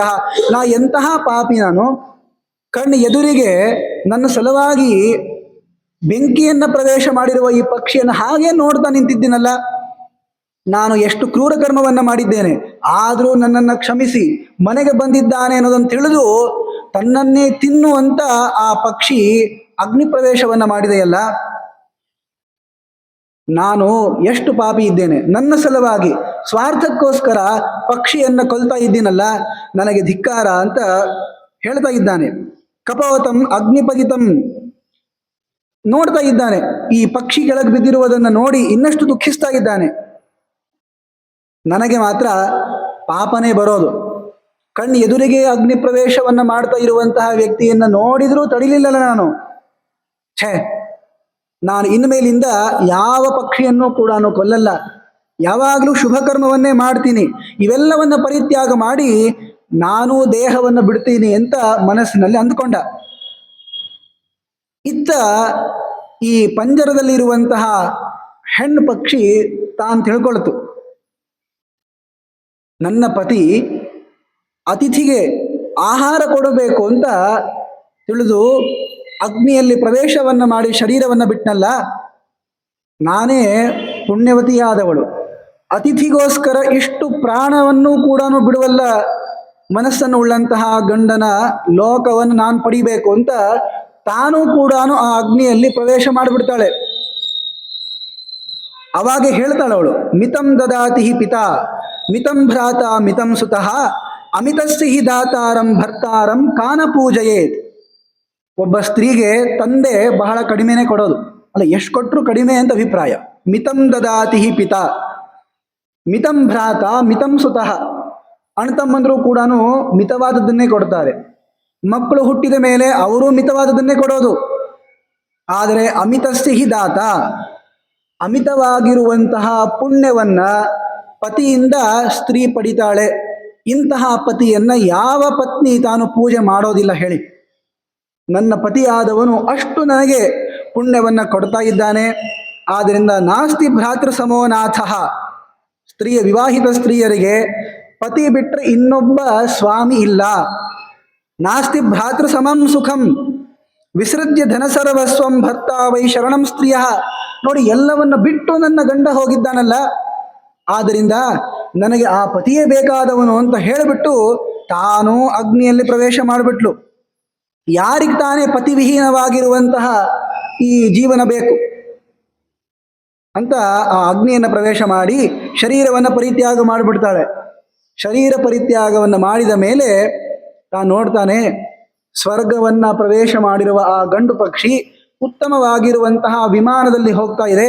ತಾನೂ ಕೂಡ ಅದೇ ವಿಮಾನವನ್ನು ಪ್ರವೇಶ ಮಾಡ್ತಾ ಇರೋದನ್ನು ನೋಡಿದ್ಲು.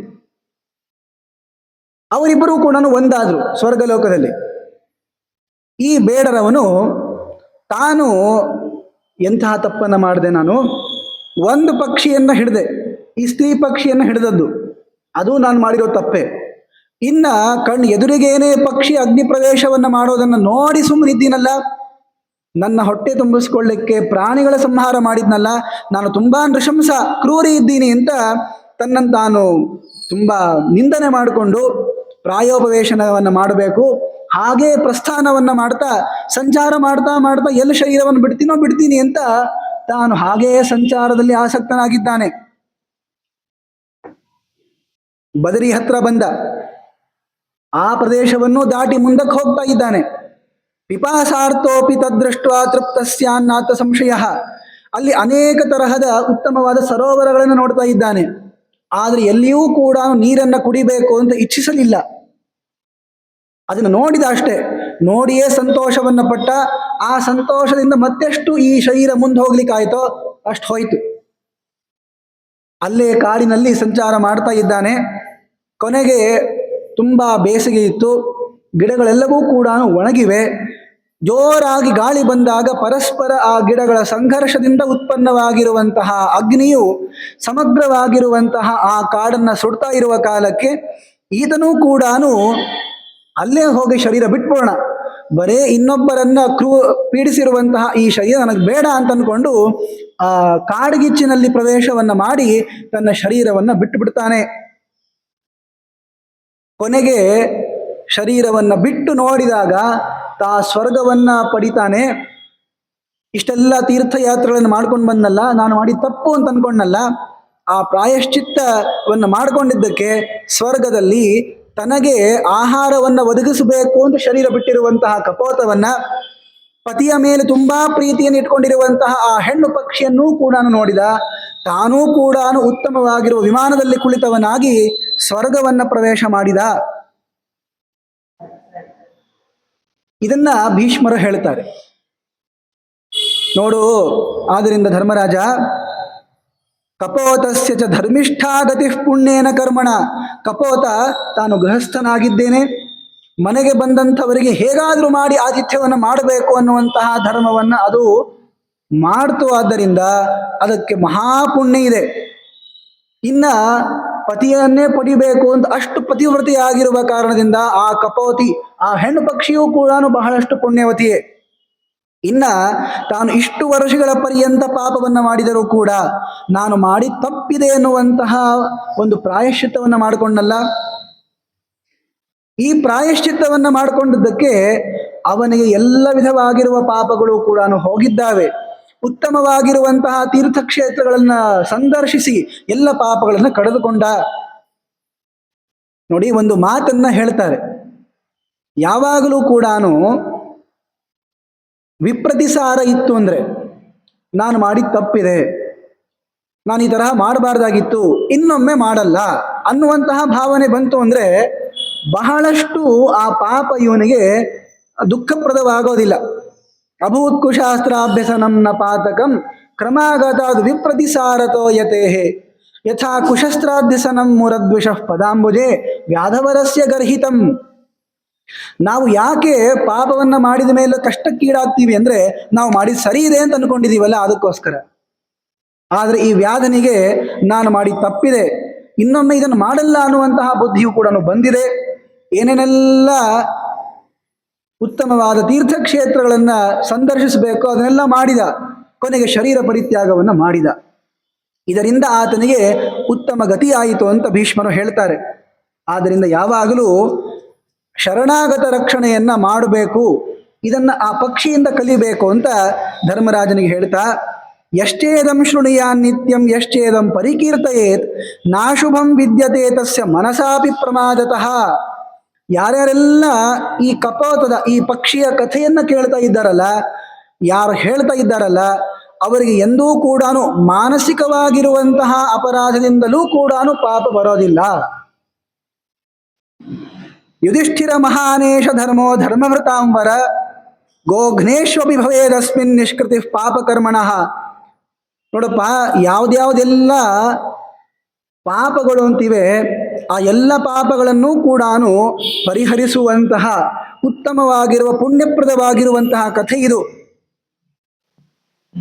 ಯಾರೇ ಕಾಡಿನಲ್ಲಿ ಇರಲಿ ಈ ಕಥೆಯನ್ನು ನೆನಪಿಸಿಕೊಂಡಾಗ ಅವರಿಗೆ ವನದಲ್ಲಿ ಭಯ ಉಂಟಾಗೋದಿಲ್ಲ. ಆದ್ದರಿಂದ ಶರಣಾಗತ ರಕ್ಷಣೆಯನ್ನು ಮಾಡಬೇಕು ಅಂತ ಹೇಳುವ ಈ ಧರ್ಮಬೋಧಕವಾಗಿರುವಂತಹ ಕಥೆಯನ್ನ ನೀನು ನೆನಪಿಸಿಕೋ, ಎಂದಿಗೂ ಕೂಡ ನಿನಗೂ ದುರ್ಗತಿ ಆಗೋದಿಲ್ಲ ಅಂತ ಭೀಷ್ಮರು ಈ ಕಥೆಯನ್ನ ಹೇಳಿದ್ದಾರೆ.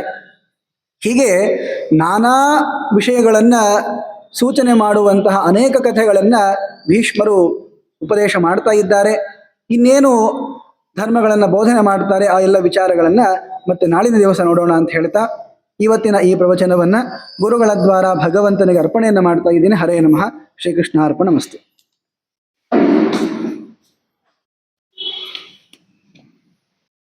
ಪ್ರವಚನ ಕಾರ್ಯಕ್ರಮದಲ್ಲಿ ಆಗಮಿಸಿದಂತ ಮಧ್ವಾಚಾರ್ಯರಿಗೆ ಹಾಗೂ ಪ್ರವಚನಕಾರರಾದ ಶ್ರೀಪಾದಾಚಾರ್ಯರಿಗೆ ಮತ್ತು ಸಿದ್ಧಾಂತಗಳನ್ನು ನೆರೆದರಿಗೂ ವಂದನೆಗಳನ್ನು ಸಲ್ಲಿಸಿ ಆ ಮಂಗಳಾರತಿಯೊಂದಿಗೆ ಇವತ್ತಿನ ಪ್ರವಚನ ಕಾರ್ಯಕ್ರಮ ಮುಕ್ತಾಯ.